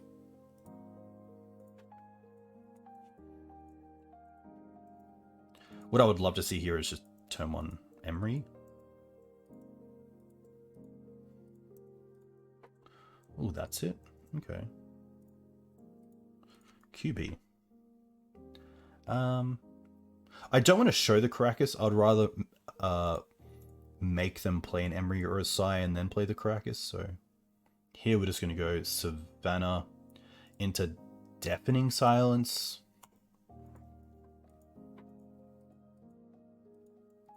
Just before they really get to develop their board. Thankfully, Oof is in the deck as a silver bullet, so best case here is like Emery or Sai, and then we just Caracas it, Green Suns for 1. Nice. They do get 1 Thopter, potentially. Oh, they have nothing? That's even better for us. Caracas. Return this to your hand. Green Suns for Dried Arbor.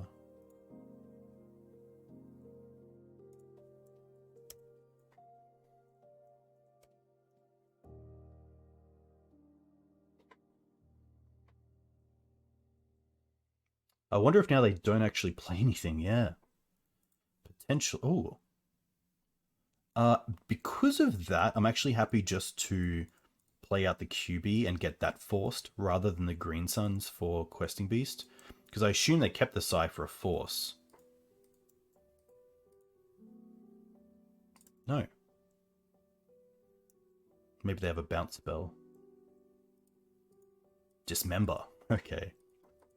That's fine.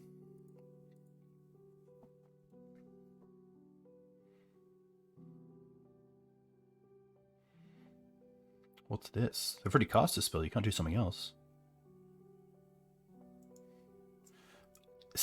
Seems like an Echoing Truth, I would assume.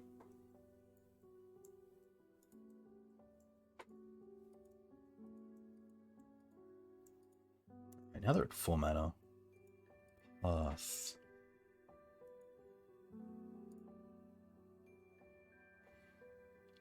Honestly, here I don't mind Green Suns for Night and suckling after their mana, but they obviously have a bounce spell for the... I think they have a bounce spell for the Deafening Silence, so let's just go with Green Suns for Oof.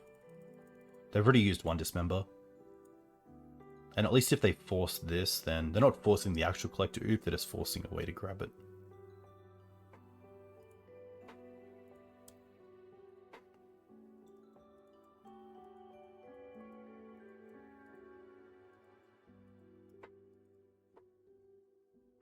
Potentially Otawara. Petty Theft. Okay.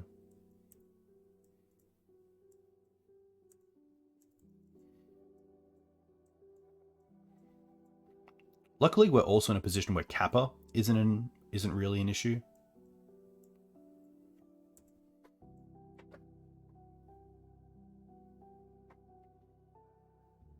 Happy here just to bounce in response. And then just 6, just to save some time.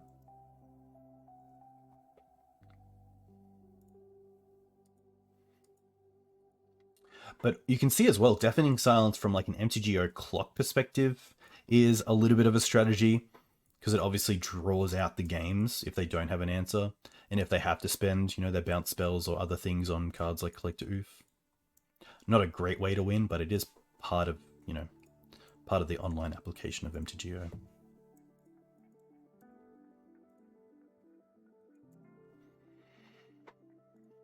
Okay.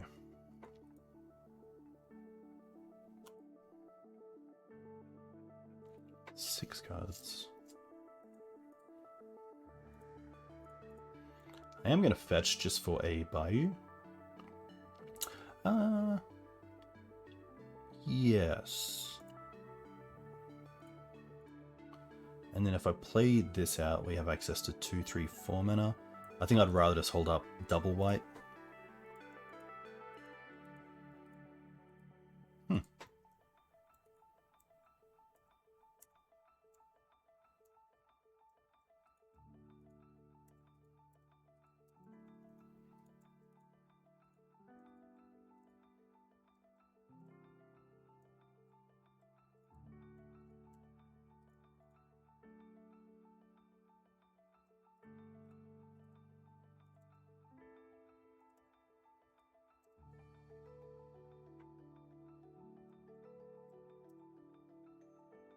Oof. Well, that's going on 0. Nice. I could have attacked here, but I'm just going to hold up Solitude and start attacking with that. That is not a silly question at all. I don't believe it stops Improvise, because that's not an activated ability. It's an alternate way of paying for a spell, but chat might have the official kind of wording on that. But I feel like Improvise is just an alternate cost. And so, yeah, it's not like you're giving the artifacts the ability to tap for mana. You're just tapping artifacts as a whole.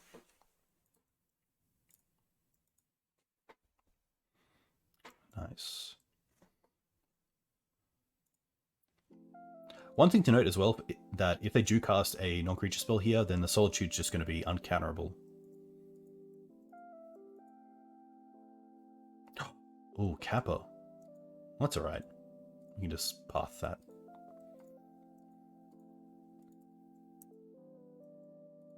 And there you go. That's actually, it actually came up as well. So there you go. That's pretty cool to see. Do I want to... I think I do just want to try to path this right now. And then pay the ward 4.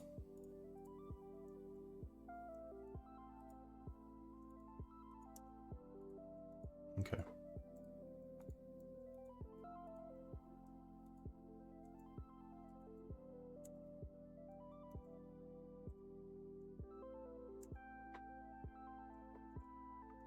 Fiend is pretty sweet.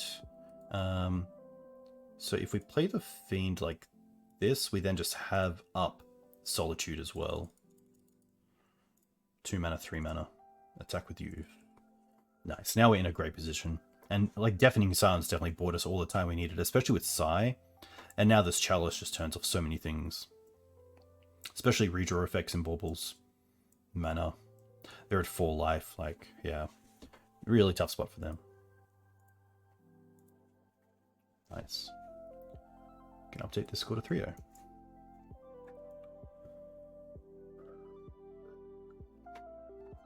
Hey Matt. Good to see you. Hope you're doing well. But yeah, really tough spot for them. I think Maverick has a really solid 8-cast matchup. It's actually a really enjoyable matchup as well, which is cool. I usually like it. I'm just going to turn the mic off while I eat some nuts.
There we go. Saha, you would have been happy to see Red-White Initiative take out the Legacy Showcase. Not a deck that I thought would be up there. I did think it's obviously a powerful deck and like top 16, but when I thought of the winner, I just did not think of Initiative. But here we are, and kudos to that player. One lander and it isn't a green source. Pretty easy mulligan. If anything tonight, I've been missing Once Upon a Time. The only reason that I don't like Once is that sometimes you have to rely on it a little bit too much, and it makes you keep a hand that just wasn't keepable in the first place. Fantastic hand. Again, we have Esper Sentinel into Thalia with Wasteland, which is just, it's my favorite magic right now. We're going to keep this in bottom to collect Oof, just a little bit more marginal and fringe than the Ooze, I think.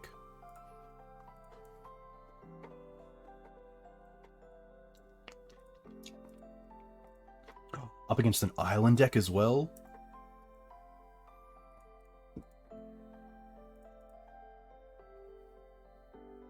Savannah. Now we're happy. Now we're happy.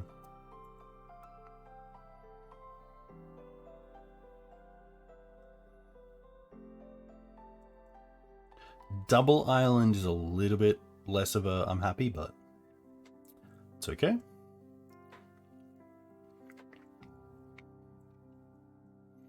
They chose to not shuffle.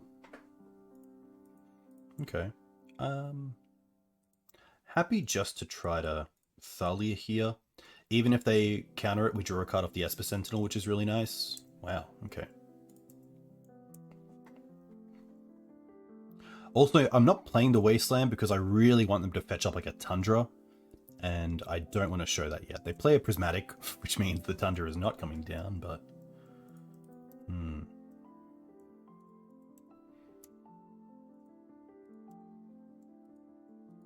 This might also be a position where I'm just not happy playing the Skoos, and I don't want to overcommit into like a Terminus or some sort of removal spell like that.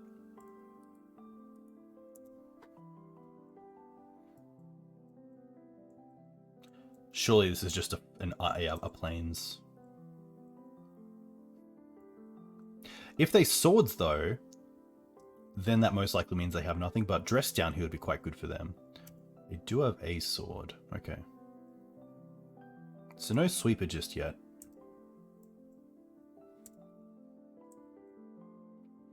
At least if they Teferi, we have Dryad Alba to potentially take it out.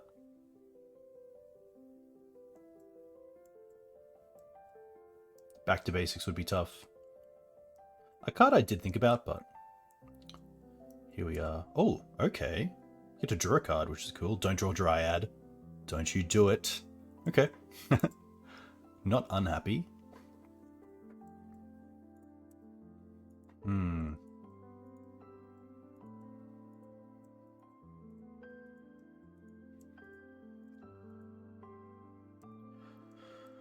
So, I don't think I'm in a position where I want to get Dryad Arbor.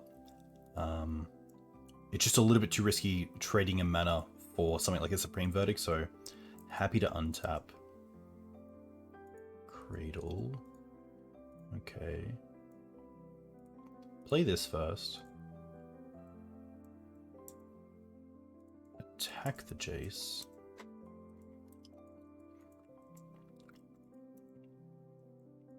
And then honestly, if they want a Verdict, we still probably draw 2 cards. So I'm actually just going to play out the Ooze here.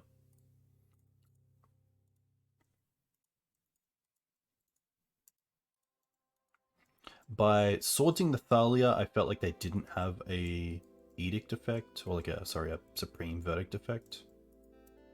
But getting a second white here and just Supreme Verdict is pretty brutal. But we do draw 2 cards, so not too bad. Or at least 1 card, sorry.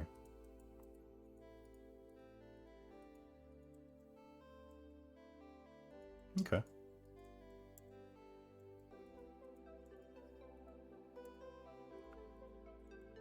Pretty happy here to fetch for Dryad Arbor, because if we draw into Green Suns, we can Green Suns for a Exalted creature and actually kill the Jace.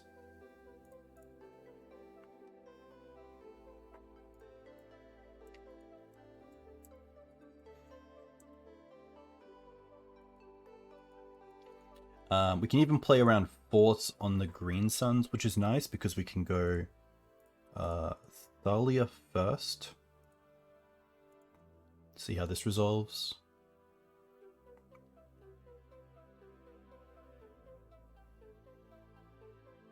It actually gets forced. That's fine. Now we can play the Cradle, which is probably better than playing the Wasteland. And now we get to go and get Noble Hierarch. And kill Jace.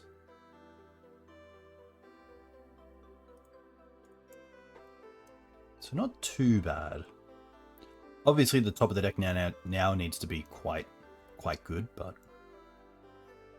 yeah, not too shabby.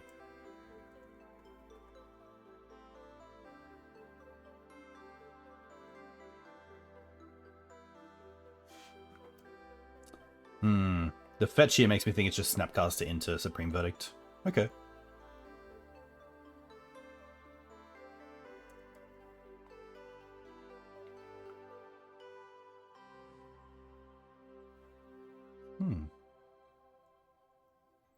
Let's go back. We actually had access to Green Suns for Grist.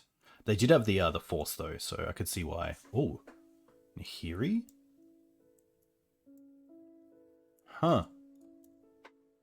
Questing Beast. Oh, so close. Not really, but... I don't think I waste a sword on this.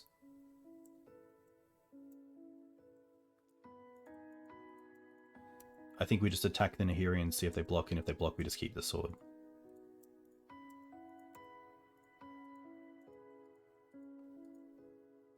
Okay.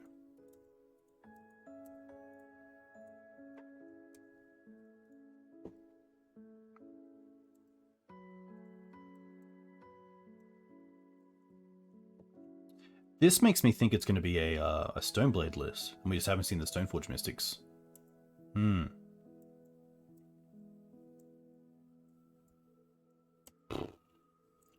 Okay.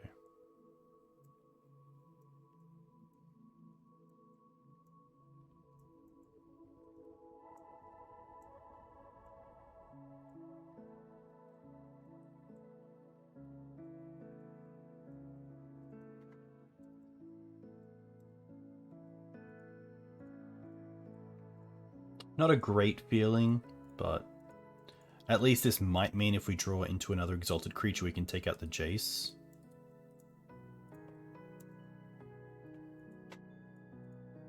No.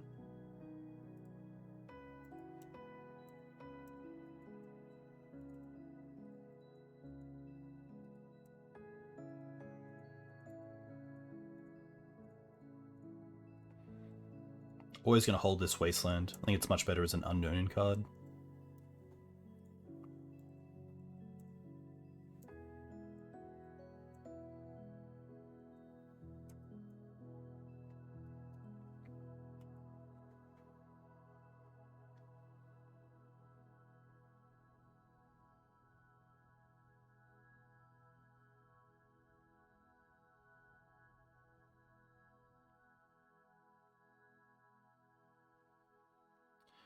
I get it. So close to Questing Beast. Oof. 2, 3, 4, 5. Okay. Kind of want to cast that Sorcery Speed to play around Force of Will or just hardcast, but happy to see what they got.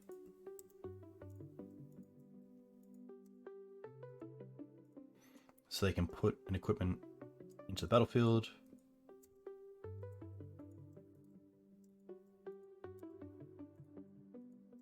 Nice, Jack. Very cool.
We might just see like a little bit more from the deck, but the game one's definitely on their side. I believe when you create a creature as well, you can equip the Cauldra and then attack straight away with it because it has haste, which is pretty cool.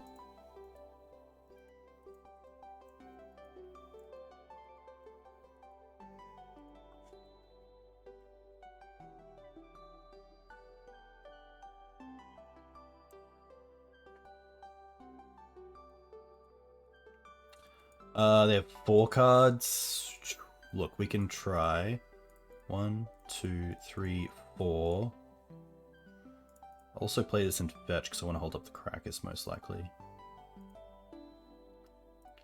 5.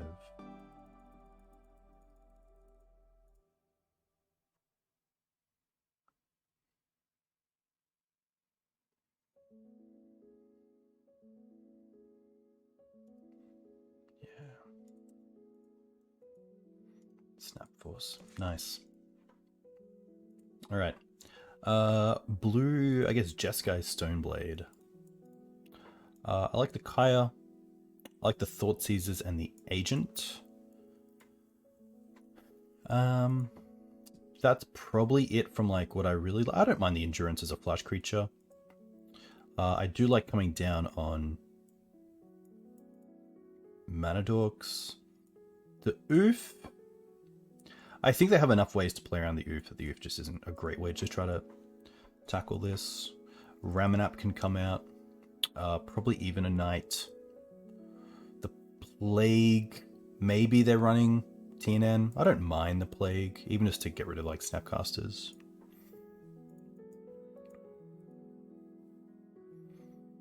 No to Paths, no to Silence, no to Surgical. Maybe like back to basics, but I don't mind having 1 Force.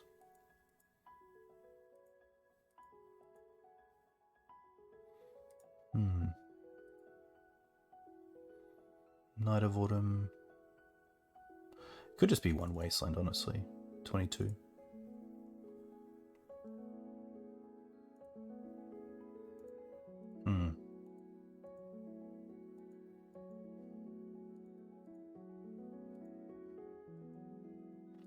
Not a great hand, but we have access to both basics. Green Suns for Dryad Arbor, hold up Opposition Agent, which I don't mind, so... And if they do have a duel early on, then we do have that.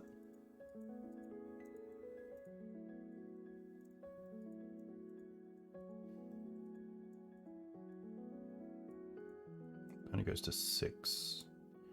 I probably want to keep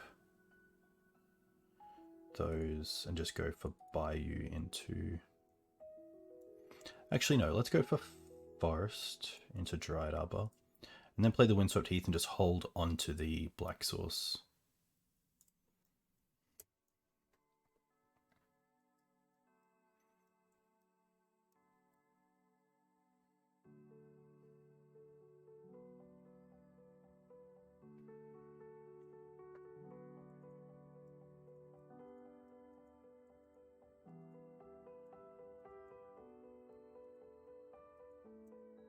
Chose to not shuffle. I guess it's awkward because the attack here, but like this obviously shows we have something like an Endurance or an Opposition Agent. So now it's going to Time Walk ourselves.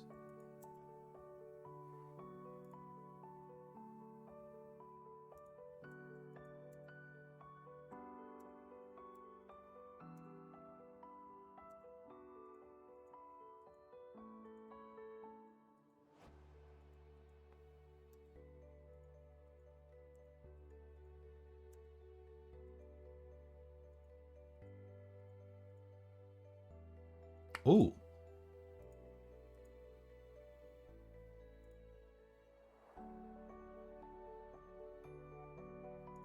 I guess right now they can still like fetch this one for a Swords and then Swords before. Or just Force. Okay.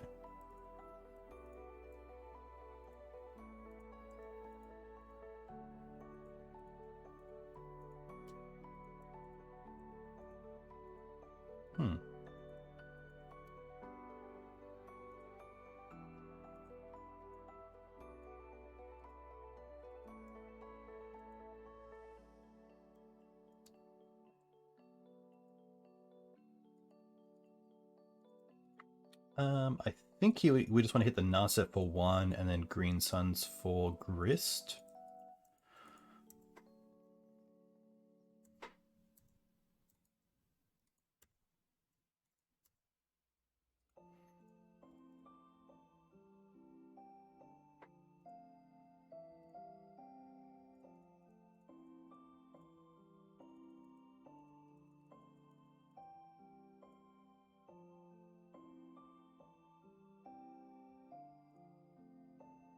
Honestly, could just also get rid of the Narset, which I don't mind, knowing that they have the Supreme Verdict.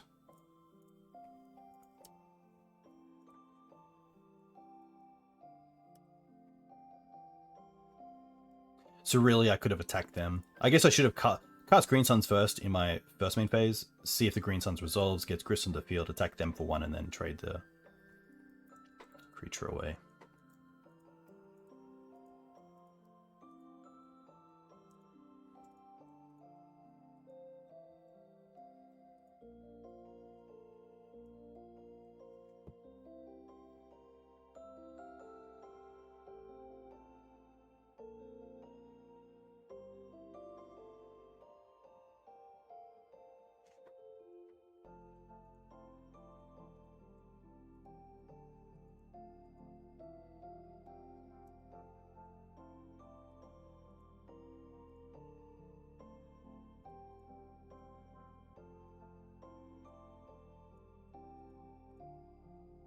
I could Green Suns for Questing Beast here, but I don't really want to do that in the face of Supreme Verdict. But I will play the Ooze out.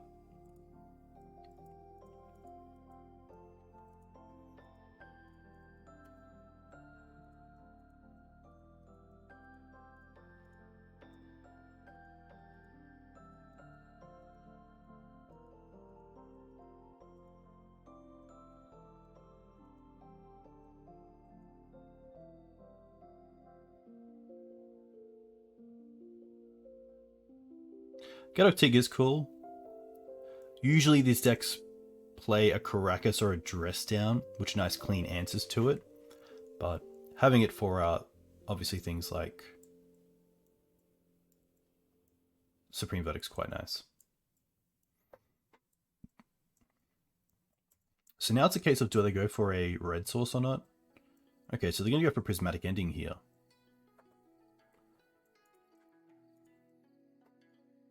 Which is fine.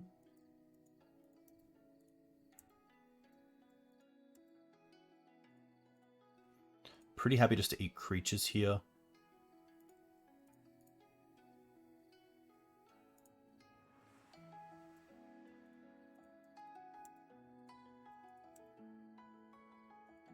Hmm.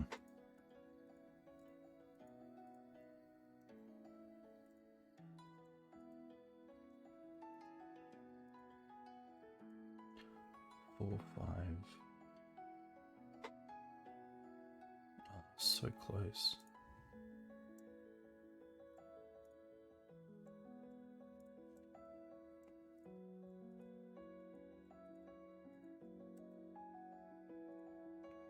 Attack Narset, attack them.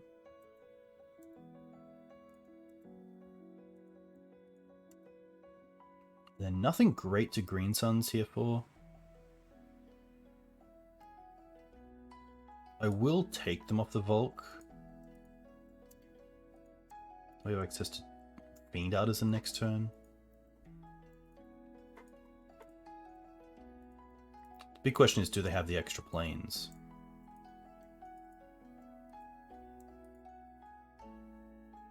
No. Huh.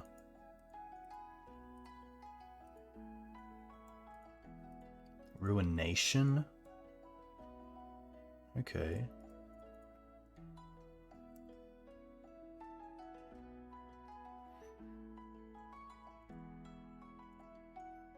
Probably take out the Prismatic Ending.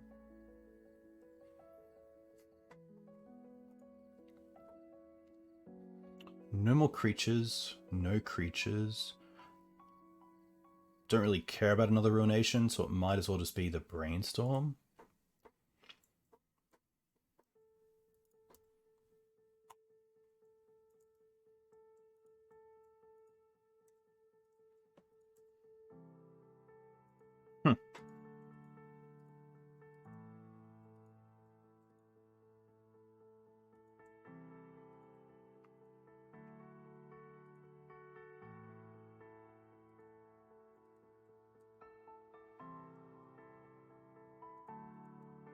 I think it's still worth just using a Green Suns here for a mana dork. Because then if they don't have the white source, could potentially get there.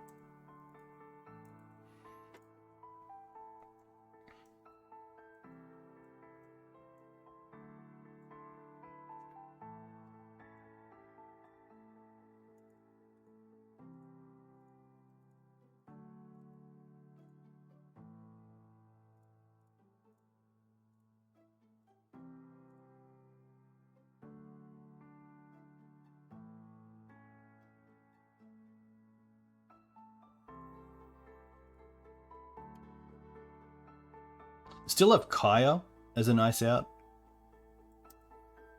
to deal the extra damage. Questing Beast potentially. Questing Beast, a land off the top would be nuts to go for Questing Beast. But yeah, the Ruination was huge. It's one of those cards you can't really play around, which is really tough. Like, back to basics a little bit, but...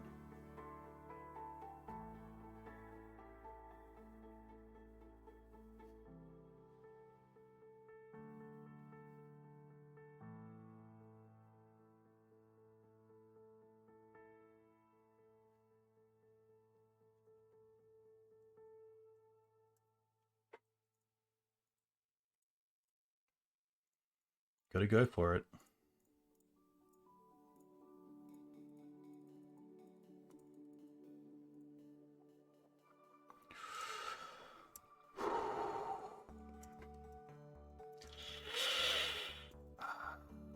Yes! Oh, it feels good. Oh my gosh. Oh. Game 3. Game 3. All right. Do I want to change anything?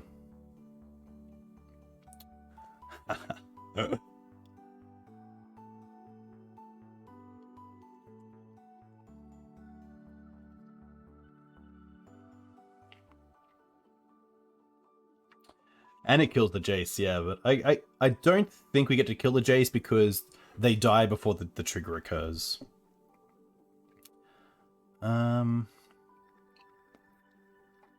My only, I guess, like, swords can come down, but they're on obviously Stoneforge, so maybe.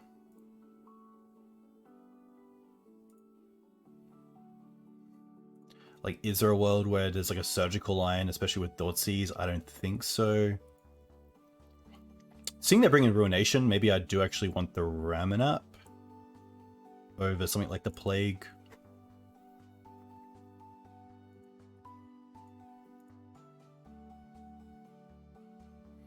If they have Back to Basics, they have Back to Basics. I feel like they wouldn't have both Ruination and Back to Basics, but maybe I'm wrong. Maybe they do kind of go in the same deck. It's the Force of Vigor that I really don't like.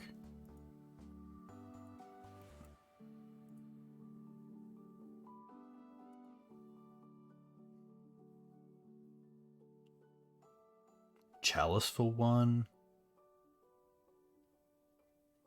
They have Prismatic Ending.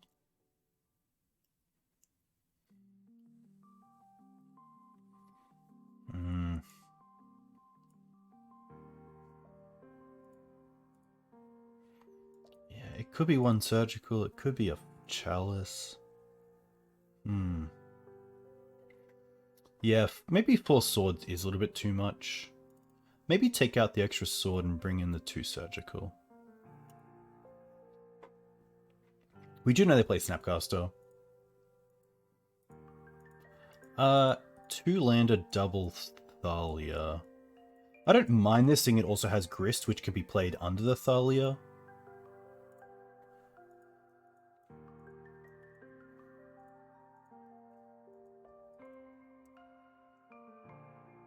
Nice. That's a perfect draw, I would say. Other than another fetch land, it doesn't get much better than Esper Sentinel here. Esper Sentinel into Thalia as well. And they didn't even have a follow-up play. So kind of ask for much more there.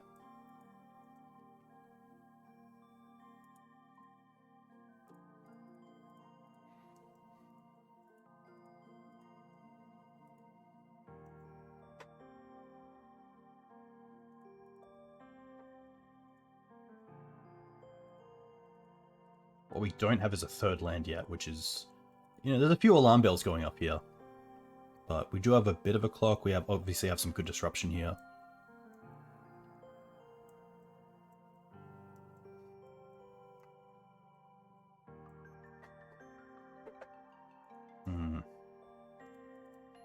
That's what I was kind of afraid of.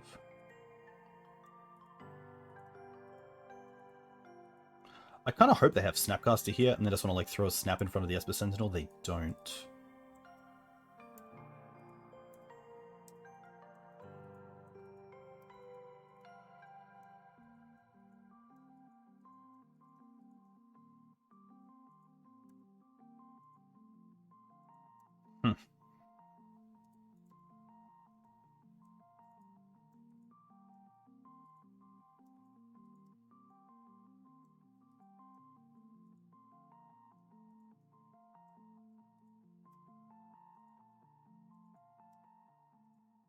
They might even just have Ruination here.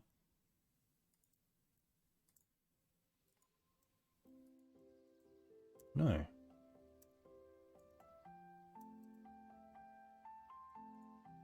Okay.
I think here I just want to go for Dryad Arbor into Thalia.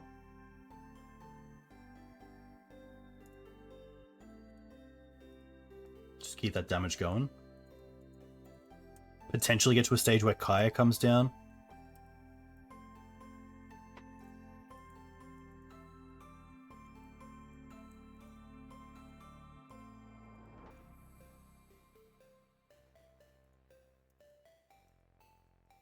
Batterskull's fine.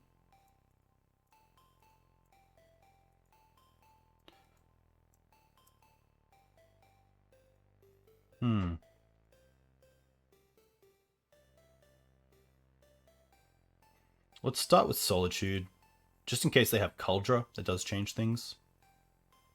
And if they want to force this, then they can't force the Questing Beast, which is nice.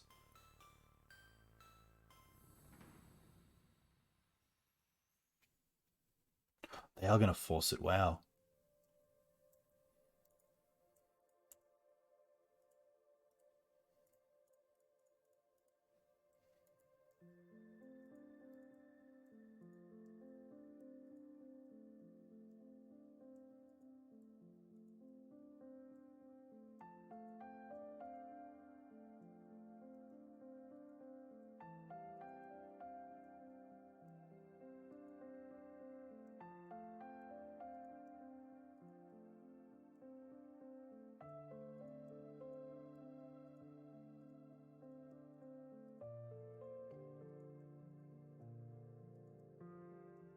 I think they have a Brainstorm.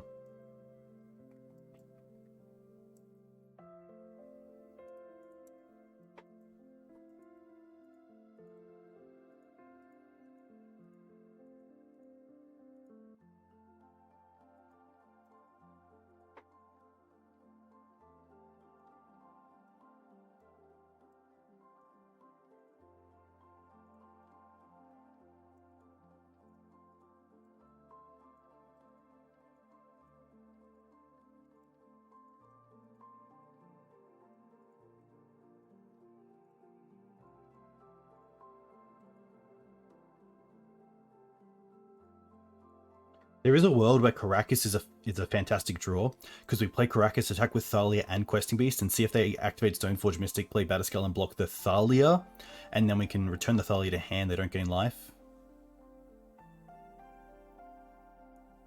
Hey Ash, any new interesting bears, or prints for bears? Not too, like, Grist is the big one.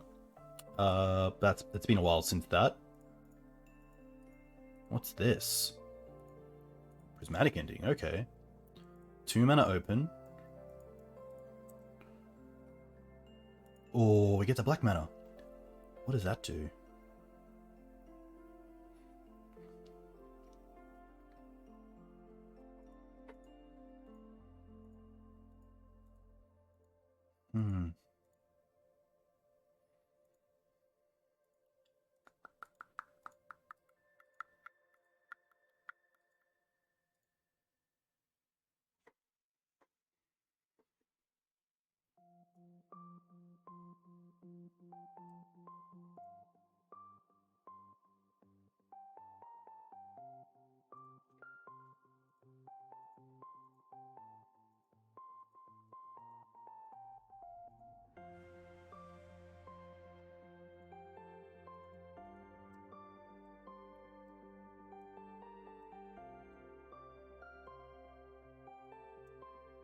I think here, sadly, we have to trade.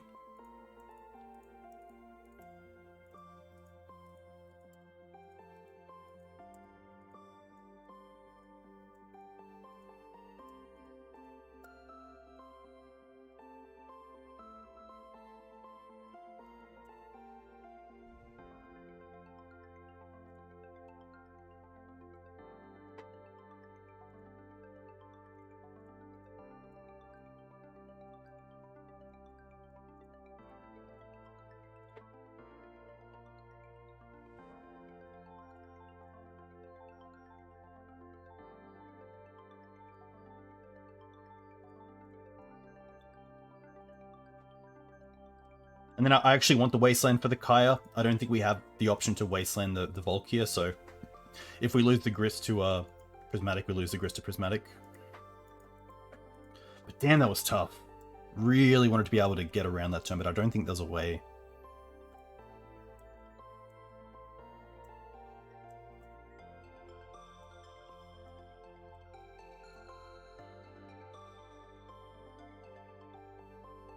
Oh, wow. This does have Summoning Sickness though, which is good, but still, that does hit us pretty hard. Okay. I think we have Green Suns for Night of Autumn here. Could also just 0 on the token.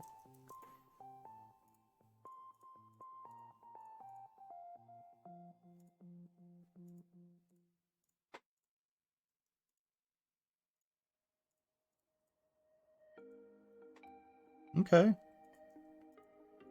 Okay. Why do we minus Grist for Stoneforge Mystic? Because the Stoneforge could just equip to the Batterskull and then come in.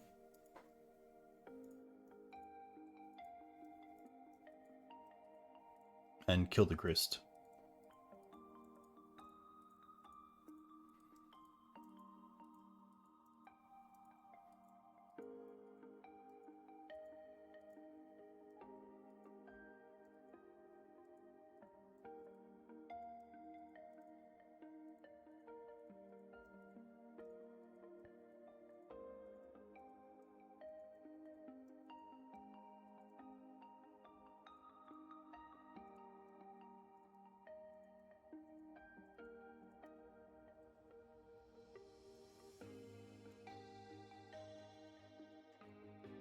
Okay.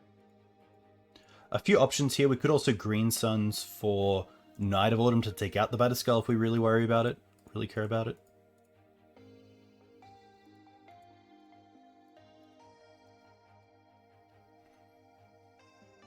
I also don't mind they discard, we draw.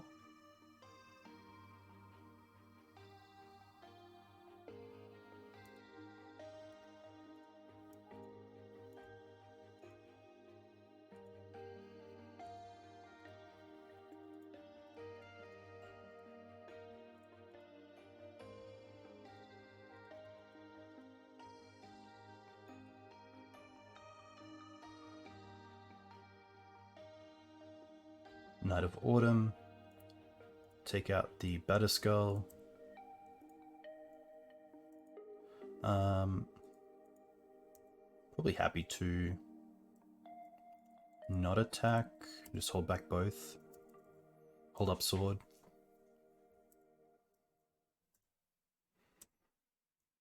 Like if they play like Jace, try to bounce Snap or something. Oh, hand or graveyard onto the battlefield. Oh, man. Okay. Didn't see that coming. I did not see the graveyard part. Apologies, team. It's 1 AM, alright? So, missing a few things here. Tough.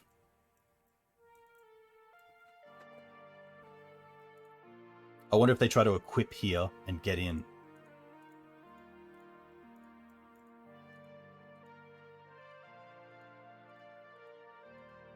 They chose to not shuffle.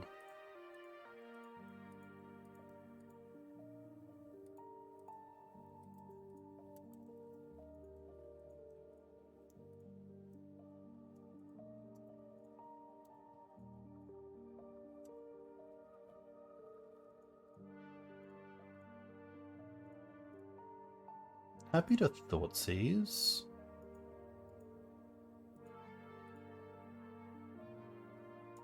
Okay.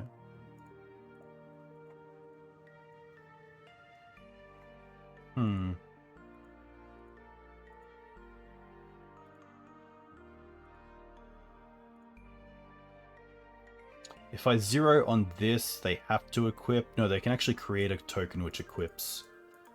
I can't cast the opposition agent with this mana either.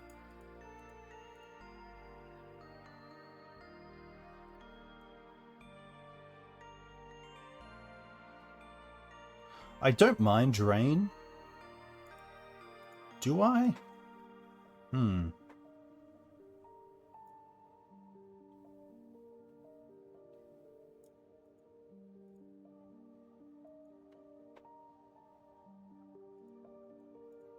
I can draw a card here. See where that gets us. Okay.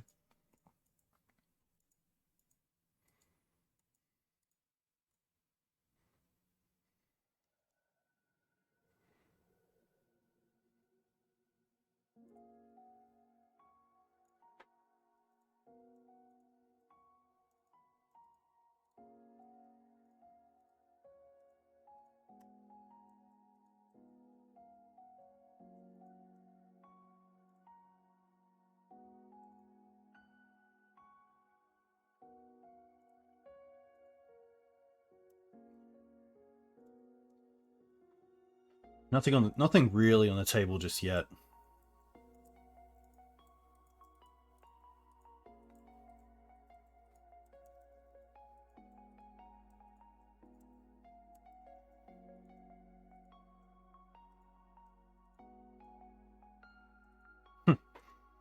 They're also like, do I attack? Do I not attack?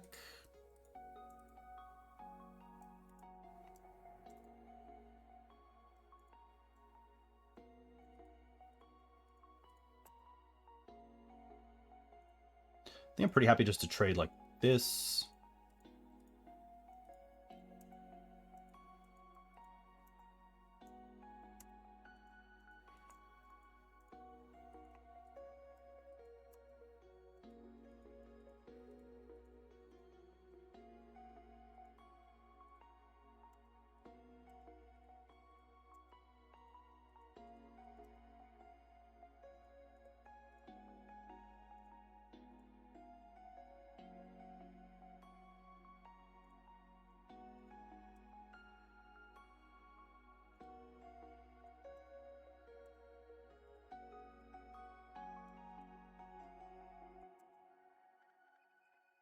Okay, now we have a bit of a plan going.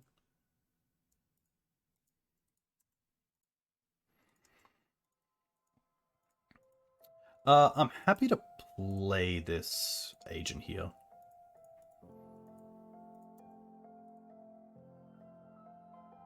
Take an eye. What do they have left? Take a quick sketch.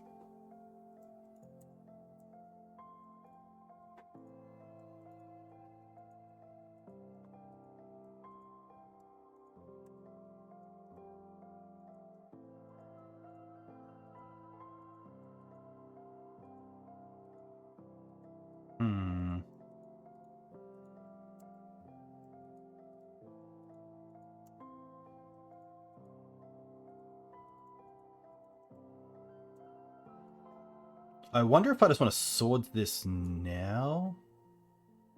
No. See what we draw. Okay, that's actually pretty sweet. So let's go with exile this and just pass back.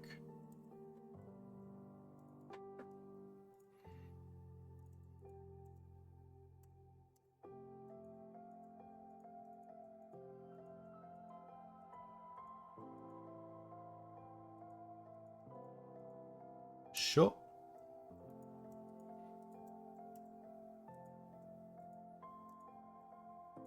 Jace.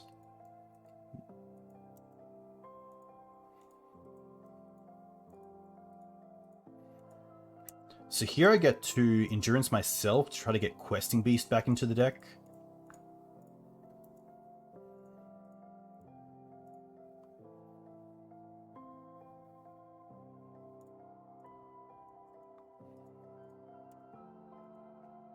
And then also shuffle them all away.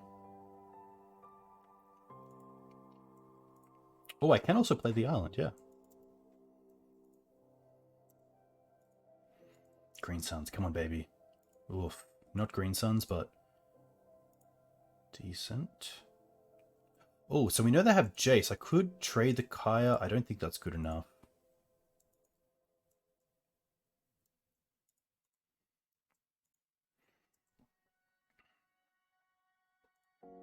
Attack not. Oh, I could attack them as well. Maybe attacking them was correct. Guess we're gonna find out. Yeah. Maybe just don't worry about the Narset, even though it draws a card. Put them to 3. Ah, the island as well? Come on now. They go to 5. Wow, so they actually fetched with the Jace in hand. What's the ulti? Something. I don't care. Let's just hope it doesn't come up.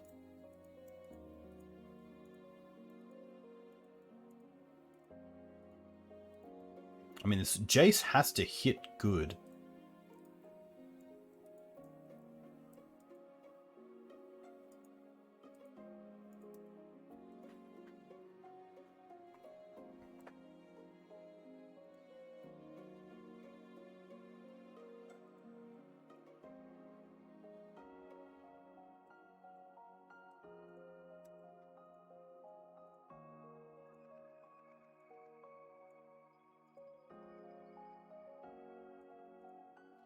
So we can eat Stoneforge and we can eat Containment Priest.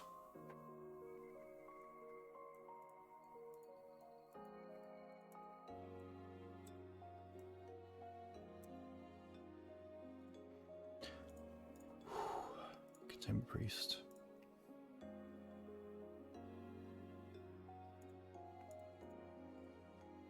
Stoneforge.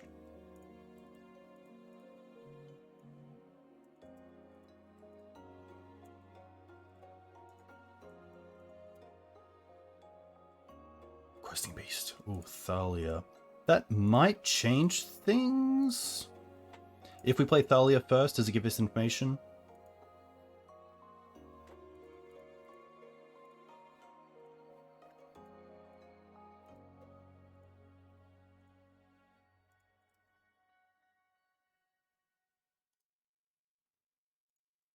Attack them.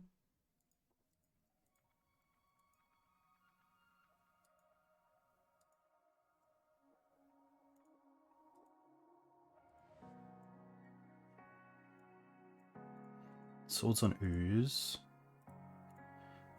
In that case...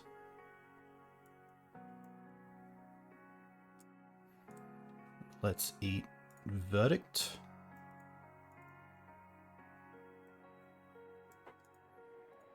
Let's eat Verdict. I mean, they take 3 and then they're dead to the Kaya, right? So...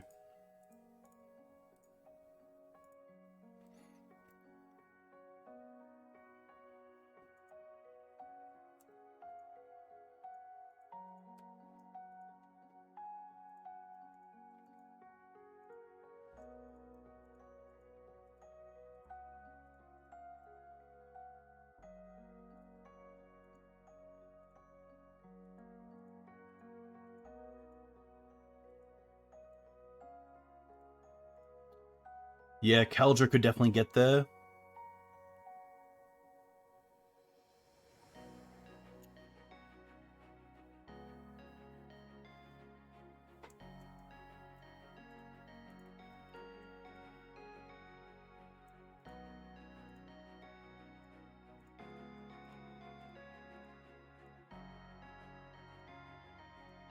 What's this going to be? Prismatic Ending on Thalia? That's fine. 2 cards left.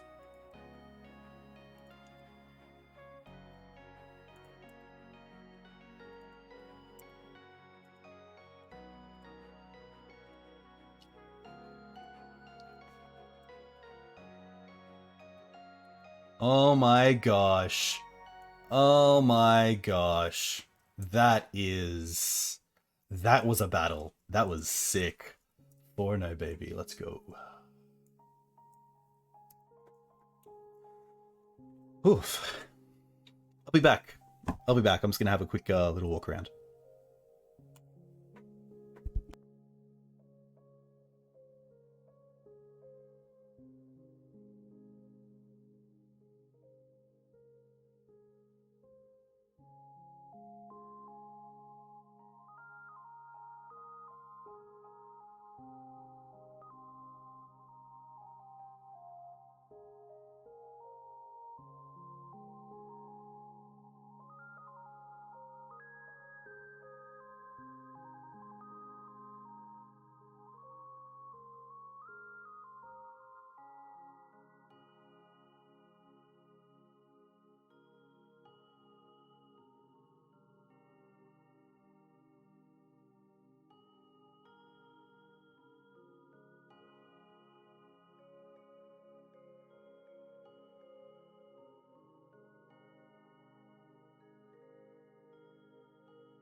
Apologies. Yeah, just saying thank you all for coming and watching. And I think the highlight in that game was the Questing Beast, surely taking it to a third and final game. That was sweet. Doing what QB does best. Doing what I don't think any other 4-drop could do there. Maybe shifting Ceratops if you give it haste, but yeah, Questing Beast just so clutch in those sort of situations. But yeah, also, great mix of decks. We had black-white Dead Guy or black-white Initiative. We had blue-red Stiflenought.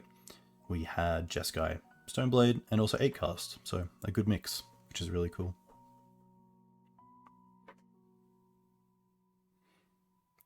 Yeah. But yeah, deck feels quite solid. I think a lot of it comes down to just being patient with mulligans and kind of talking through your mulligans, knowing what you're looking for. Obviously, a lot of our hands have just had that turn 1 Esper Sentinel, turn 2 Thalia with Wasteland, which is great. What do you think is the best deck currently? Hey, Ben. That's a tough one. I feel like there's so many good decks. Like, Reanimate is quite hard to hate out, I feel, but a lot of decks aren't hating it out, so it's doing quite well. Delver's still up there. It's always nice. I feel like Delver's just one of those cards you want to have at the top of the metagame. Up against the Yorion deck, which we have mana. We do have Oof, so I don't mind seeing where this goes. You also have Canopy to hopefully draw into a removal spell, so happy to see where this leads. What about you, Jack? What are you enjoying playing, other than the secret tech that you're playing for Masters? Format's really open, which I like. Okay. Here I probably just want to play a Canopy and draw a card next turn.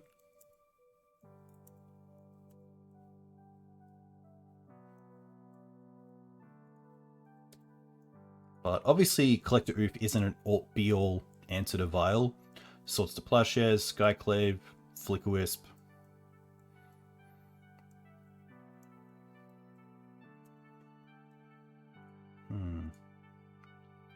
Let's go ahead with drawing a card here. Okay. A bit better.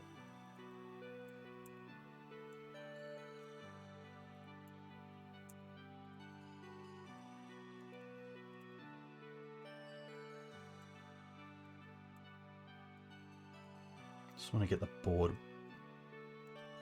little bit flooded with threats, which is nice. Green Sun's most likely going for Grist, but we will see. 1, 2, 3, 4. We can Green Suns for 2 next turn, potentially.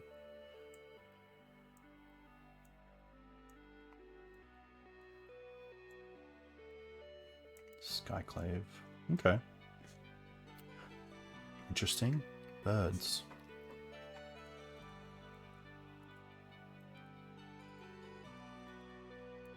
Happy to attack with the Ooze here for 3.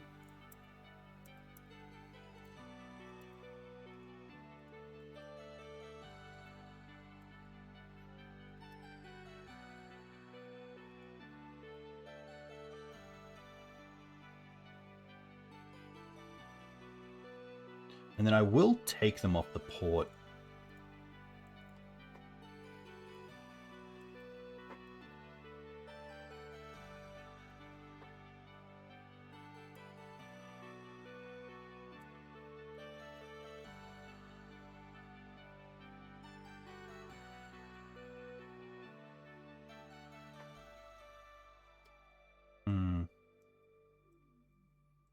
Now with the Vial online, I can definitely see things going downhill.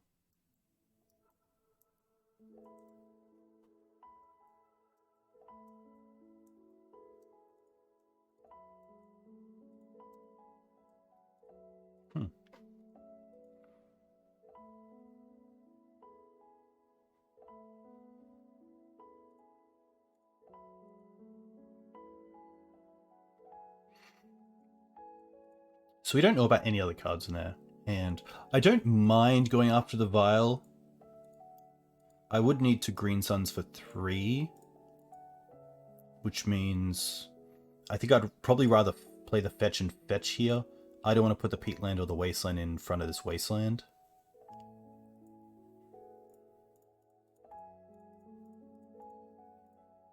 I don't think Grist at this stage does enough either, unfortunately. But like one Flickwisp here and it's pretty much over.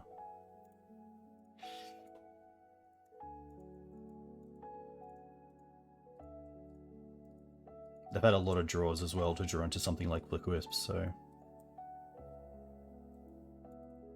yeah.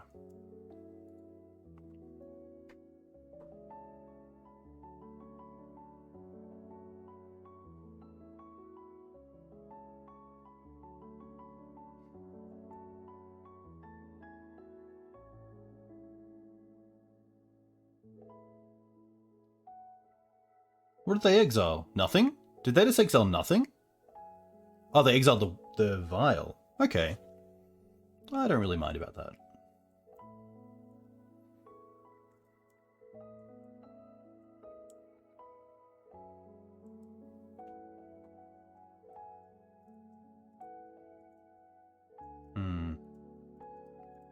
We'll concede there. That's a pretty easy concede. What do I like? I like the paths, I like the agent, the forces, the Kaya, the Thoughtseizers, and I like just taking out the Thalias, the Sentinels. Sometimes Ramanap, but I don't mind it.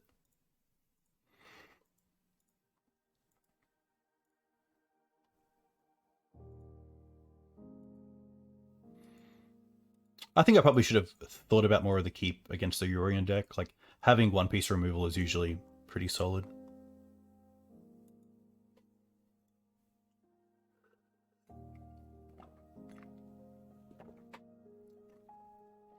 Plague Engineer is quite strong. It's nice to know that with Plague Engineer we don't have to answer Mother of Runes straight away. And that if we don't answer it straight away, it's just a 2-for-1.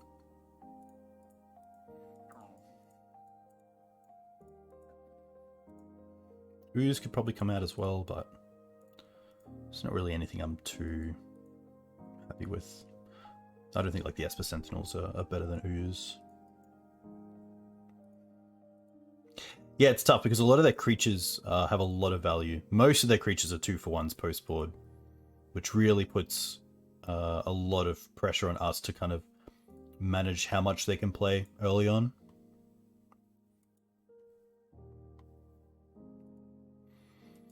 Like, a lot of our creatures are kind of 1-for-1s, if that.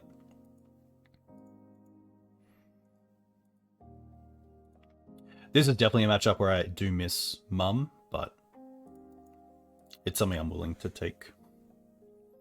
Like, Rest in Peace as well, if they have Rest in Peace in the deck, is a bit of a hoser as well. Means the Knights aren't that big. Solitude's obviously great, especially when you can bounce it.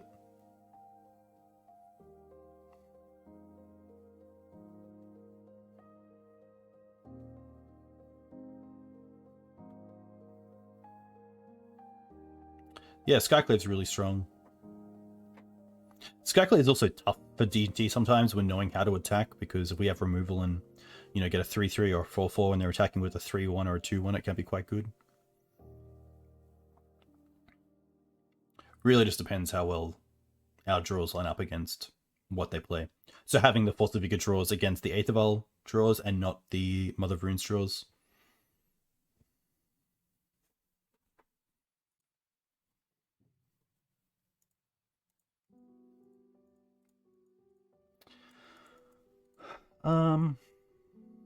Not great. Like, this is a very fair start. It does have Oof, but like turn 2 Knight, and that's about it. You really want to have removal in the opening, so I'm pretty happy to mulligan this. A lot better. I'm definitely keeping it. And I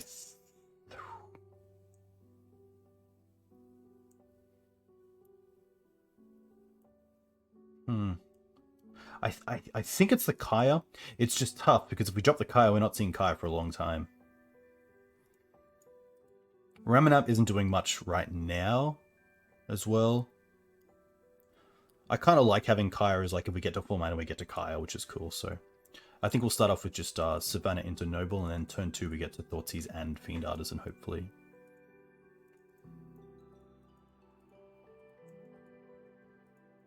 But this hand does pretty badly against like the Wasteland Swords hand. That's a fantastic draw for us.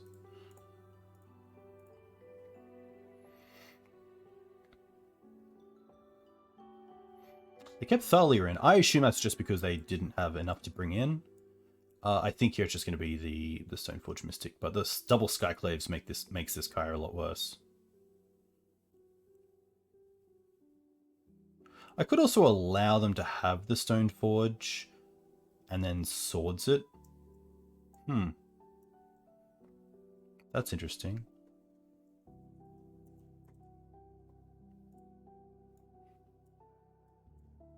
So I can't take one of these. I can't take this. I can't take Stoneforge. I don't care about the Lion Sash. I don't think I care about the Stoneforge because of the sword. I guess the issue is if they draw another Stoneforge. Yeah, I think I'd rather just take the engine out of the hand, which is the Stoneforge Mystic right now.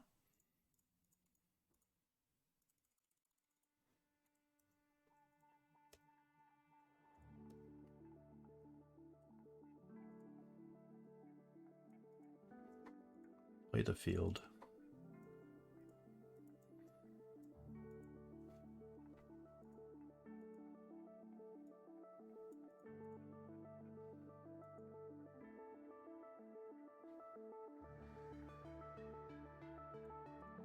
Solitude, pitch, Lion Sash. Okay.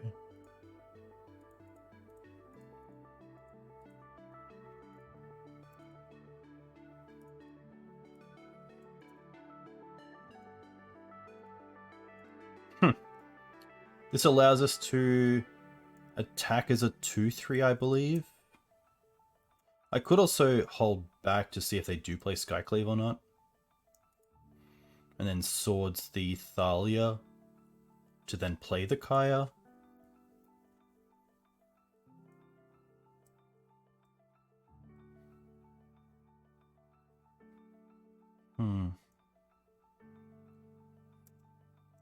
Yeah, I think that's a better chance to try to get somewhere. Maybe even make them discard a card, draw a card.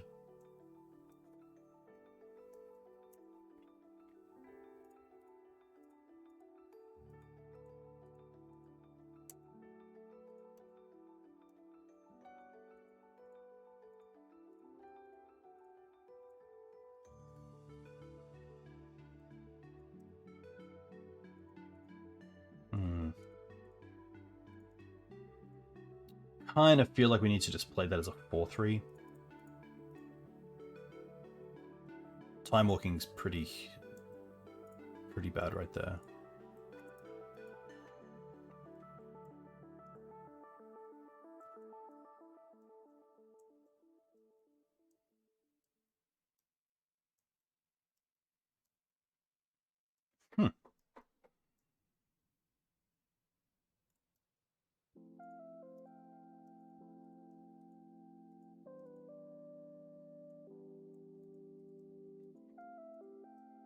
Okay.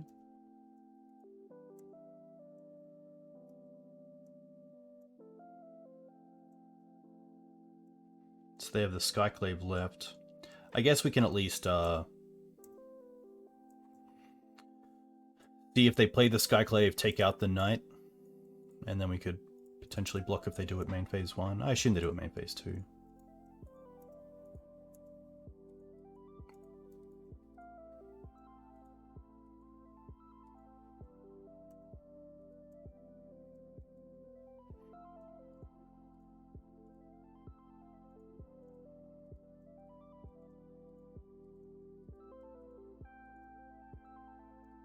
They should just attack first. There's no point playing the Skyclave now, especially while this is tapped.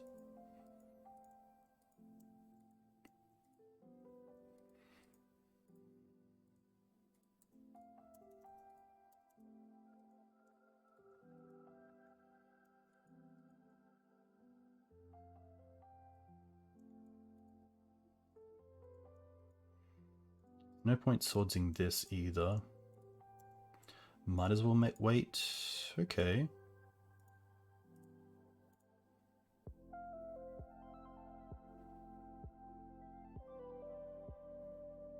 It's probably just a bird here, although it can't attack. We could potentially... it probably actually... it's actually a tough one. I think it probably is the bird just to have access to black, but this turn we're probably just solituding the Skyclave and then blocking the other one.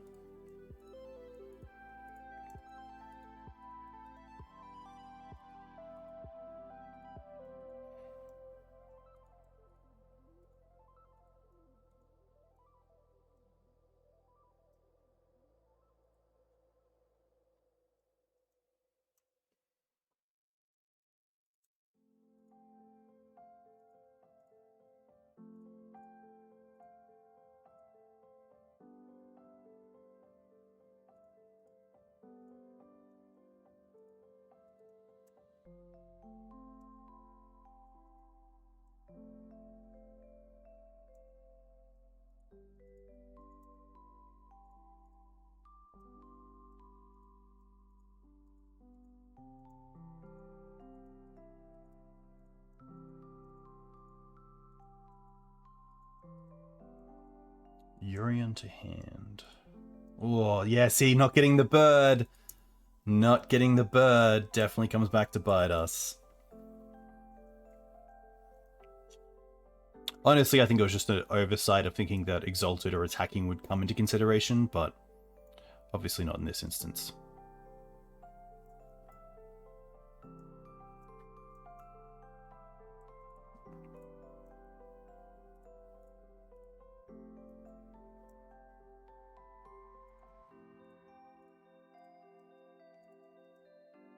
I will attack with both, just in case they have like a Sword Splashes. Still gets 4 damage in.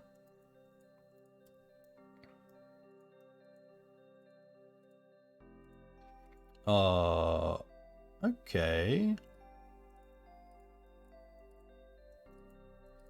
They're just playing that as a blocker?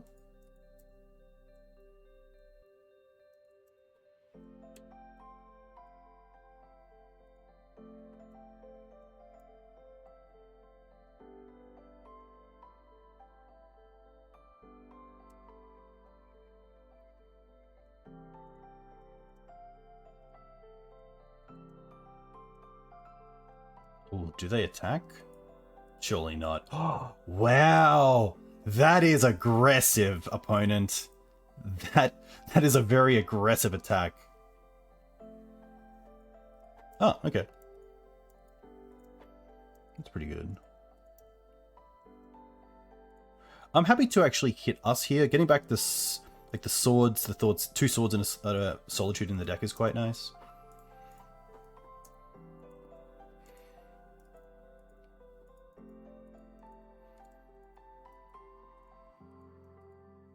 Well, recruit is quite good. Now it really comes back to that, yeah, hopefully we draw that black source. Now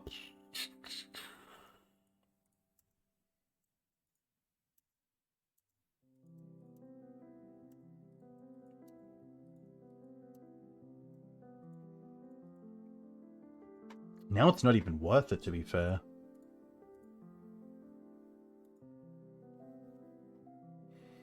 Is it?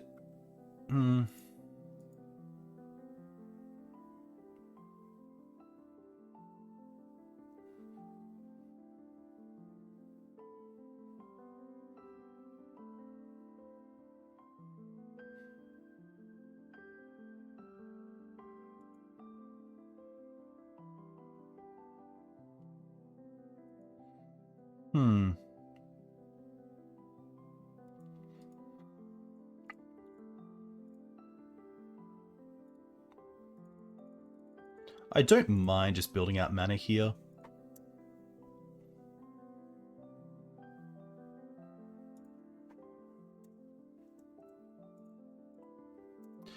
My opponent might even catch something here. See, we're getting a bird for a color we don't have.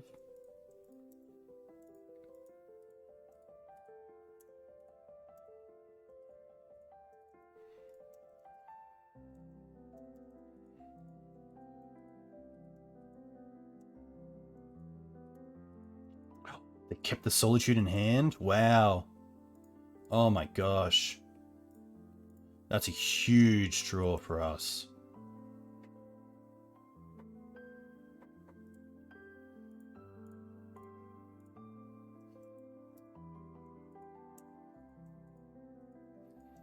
Huh. Happy to attack with both. Like, if they want to lose the Recruiter, that's more than fine. Like, it's just such a resource on the field that now they're in a bit of a stitch, because if they attack with only one creature and don't draw anything, then we have the path to remove the blocker.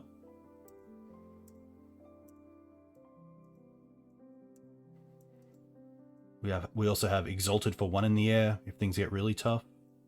They play it? I would hold it. I don't think there's any value right now of playing that, because now we just path this and then Exalted gets through.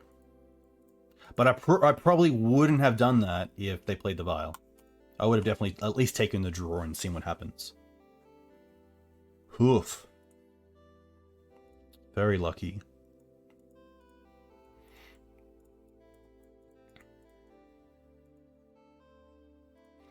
I think, honestly, I'm just running this back. The Endurances are nice. Like, maybe the Endurance is just better than the extra... Like, double Force of Vigor can be really awkward in the opening hand. And Endurance just does a really good job of being a blocker against most of their deck, and also just a nice flash creature in case I don't want to use removal in my turn.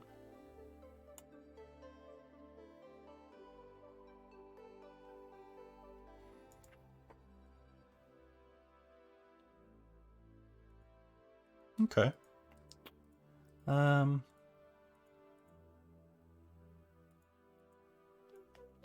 Bit of an awkward hand. Like, I don't really want to use the Knight for the Solitude, but I also want early removal. The Scoos and the Endurance are also a little bit tough. Pretty happy to mulligan to a hand that, you know, hopefully has like maybe Thoughtseize or Swords of Plowshares in the opener. This is sadly a double Wasteland hand, so we'll mulligan that. This is a no land hand, so we'll mulligan that. And this has some things going for it, so I guess we'll keep this. They kept... We'll bottom the Force and probably the Solitude here. And another, so I think it's just the Plains because they play Field of the Dead. Alright.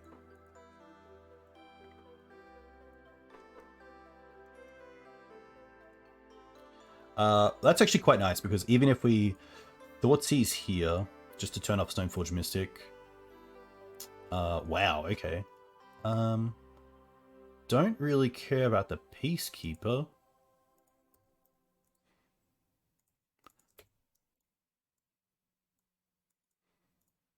They play the Wasteland, which is interesting, because the Port does a very similar thing, and it allows you to untap with 2 mana in case you draw into... could get another Bayou there, but that's fine. Like Recruiter. Now you're kind of stuck importing this turn. Unless you drew Stoneforge.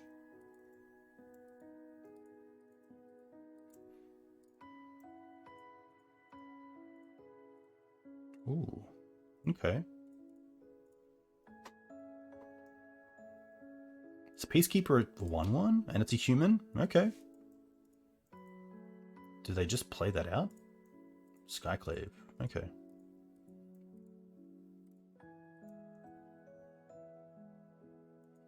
It's a pretty good draw.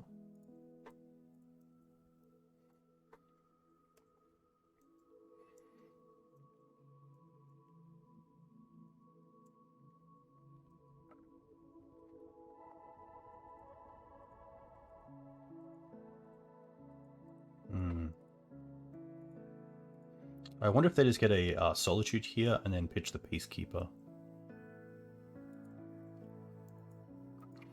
But this is where it gets really tough, because there's so many good 2-for-1s here that going to a 4 against this style of deck is really tough. Wow, they go for Stoneforge. I didn't expect that. Wow, another Knight as well. Wow. I think the plan here is just to get massive knights and then plague away the Peacekeeper.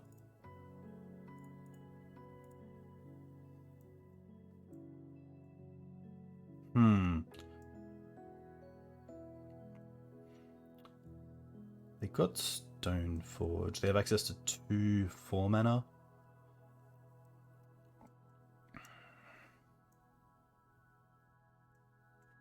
I think it might just be Windswept this turn.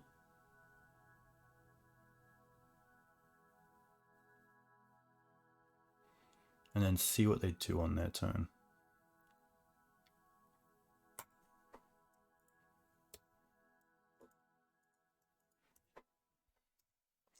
Yeah, the fetch also plays a little bit around the other port. Flicker Wisp.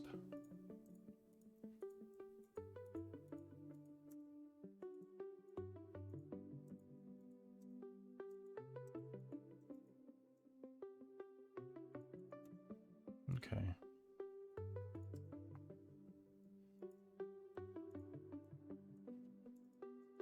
Cauldra, sure.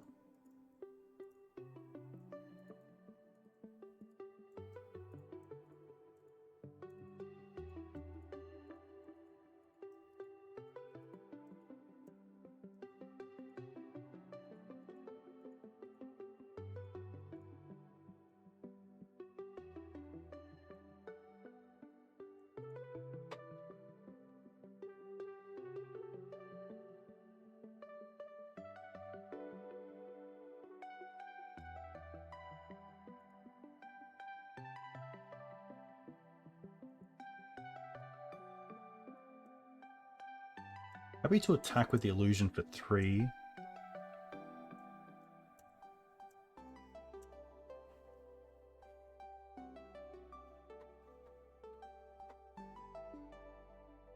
I think let's get Cradle and play out both creatures.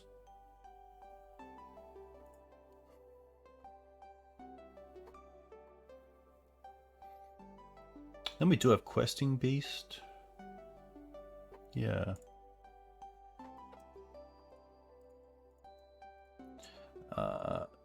Doesn't actually matter.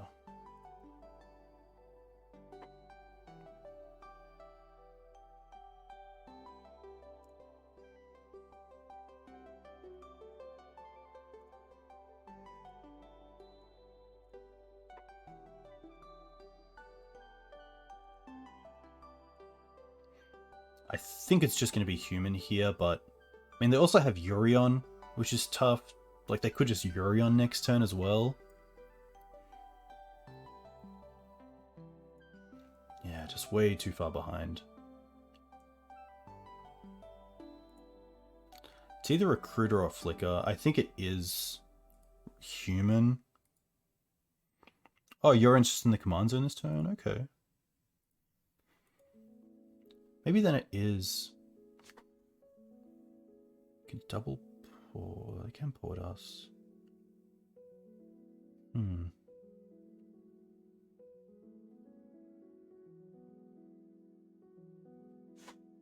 Yeah, I think just human has a little bit more to it.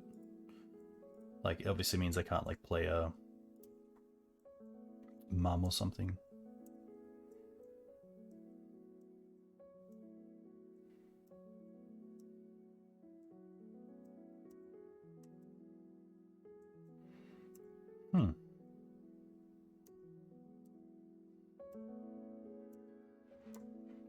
Sadly, Fiend Artisan isn't an instant, so this Cradle can't really be used with it.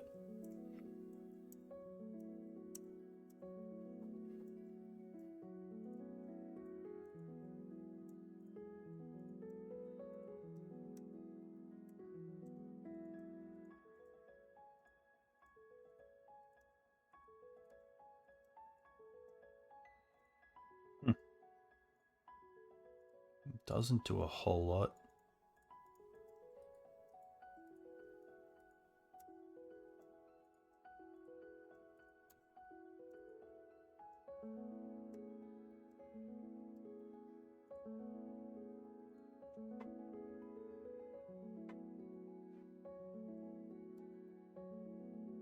I think sadly that's just GG.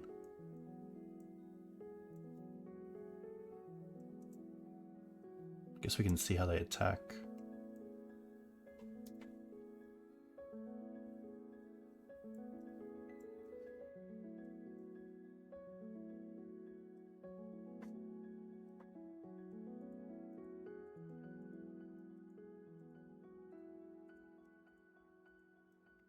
Wow, still no attack with the germ? Hmm.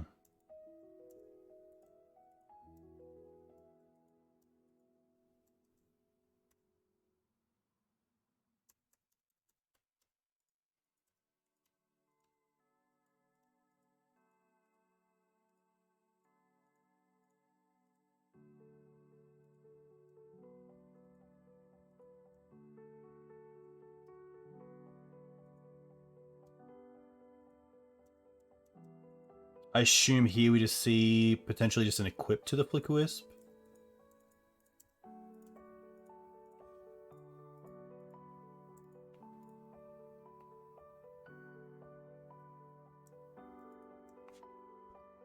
Tough way to finish out the league.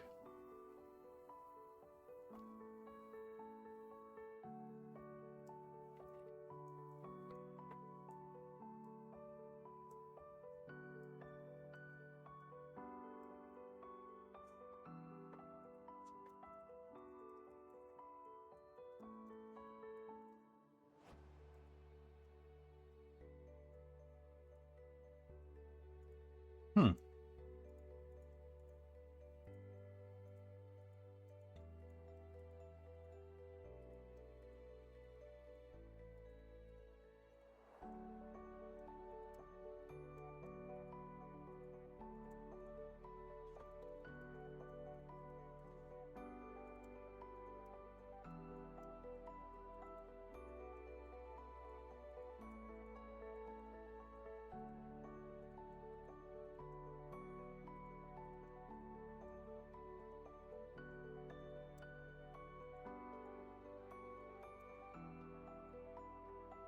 I think we just try to draw a card here.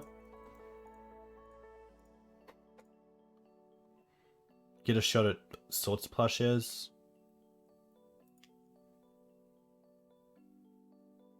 Try to use these two creatures.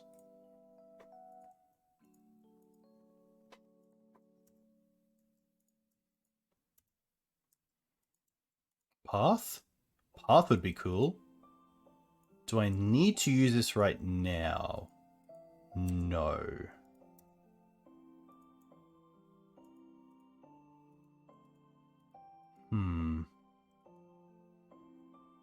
Still nothing.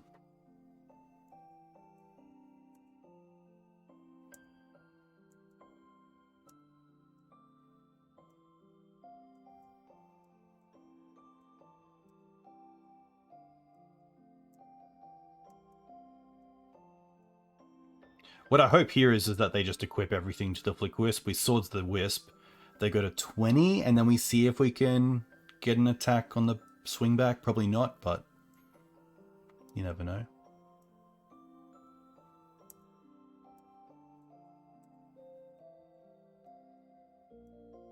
This makes sense as well.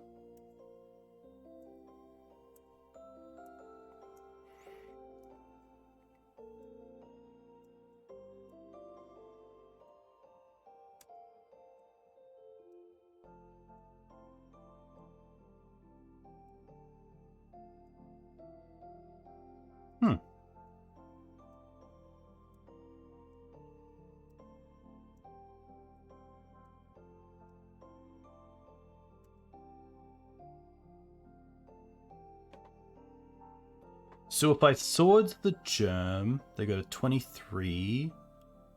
It's not really an attacker for us.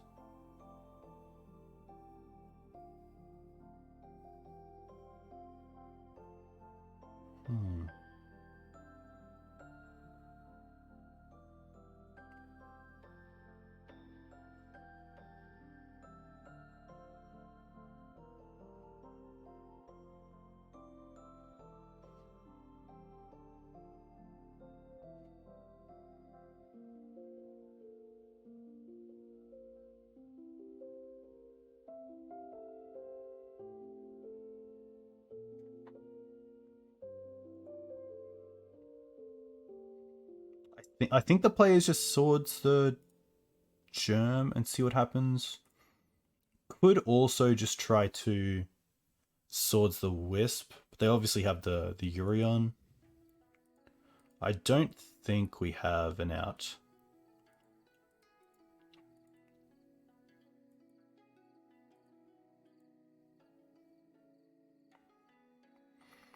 Flicker in the air is just game.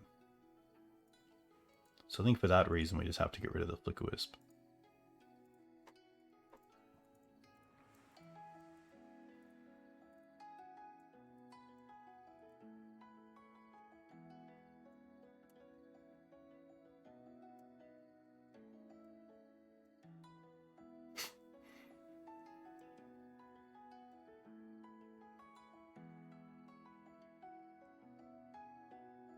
Sadly, we can't play Knight and also hold up Sword.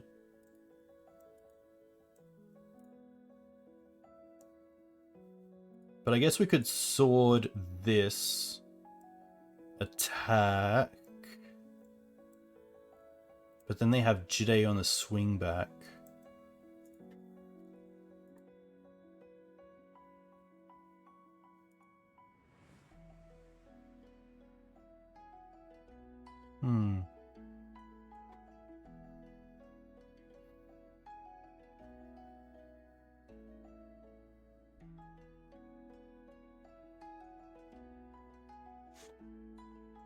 Yeah, we can't even... I'm trying to think of a way that we could potentially turn, like, Ignobled Hierarch into a Dryad Arbor, which then allows us to sack it to Knight.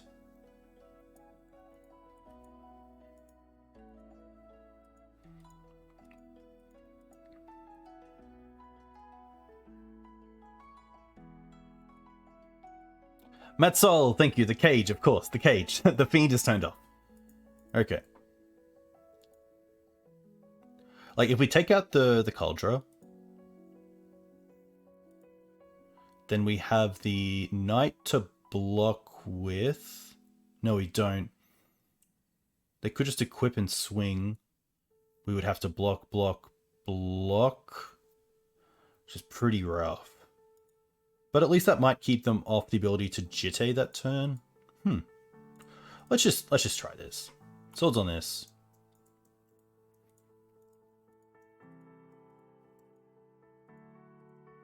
And then how many creatures can we attack with? That's a big question as well. One, definitely. Probably this.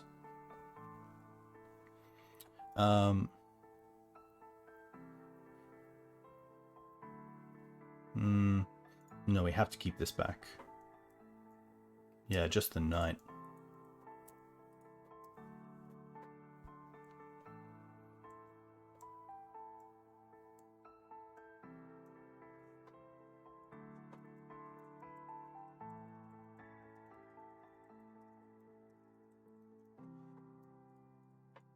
Of course they can GT this turn.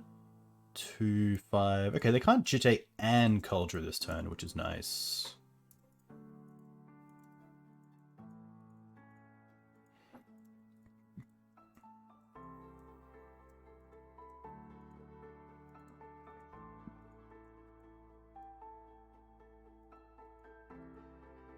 Wow, not even attacking?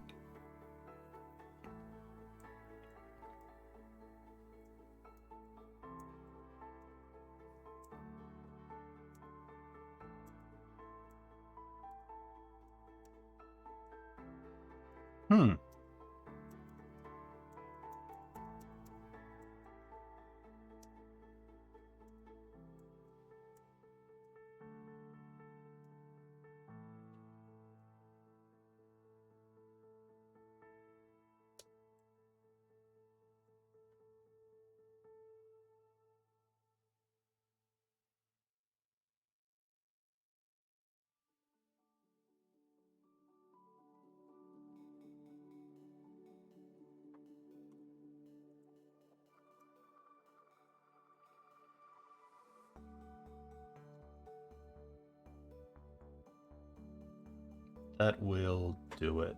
That will do it. We can return the Urion. can't attack with anything because of Cauldra. Yeah, GG's. Tough.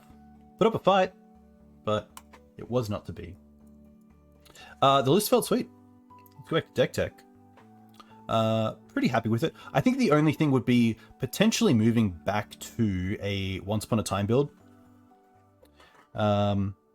Because, yeah, Once Upon a Time has been really strong. It's just a case of where. That's the biggest question. And I think if I did play the 3 onces, it would be the extra Solitude, the extra Noble, and probably one of the Sentinels, as much as I love the 4 and 4 Thalia and Esper Sentinel. But overall, pretty good. Gee, that sounds good, but actually I'm sadly not coming to Masters. I have no annual leave as I booked Canada for August. So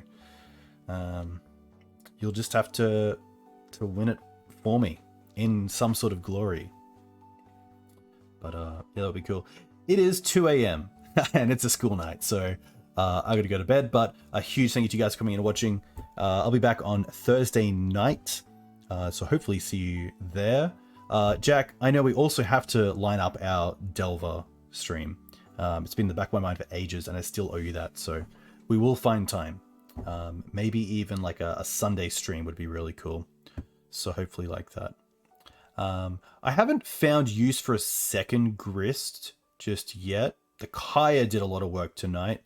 But I think having the Once as well is kind of another way to find Grist, which is cool.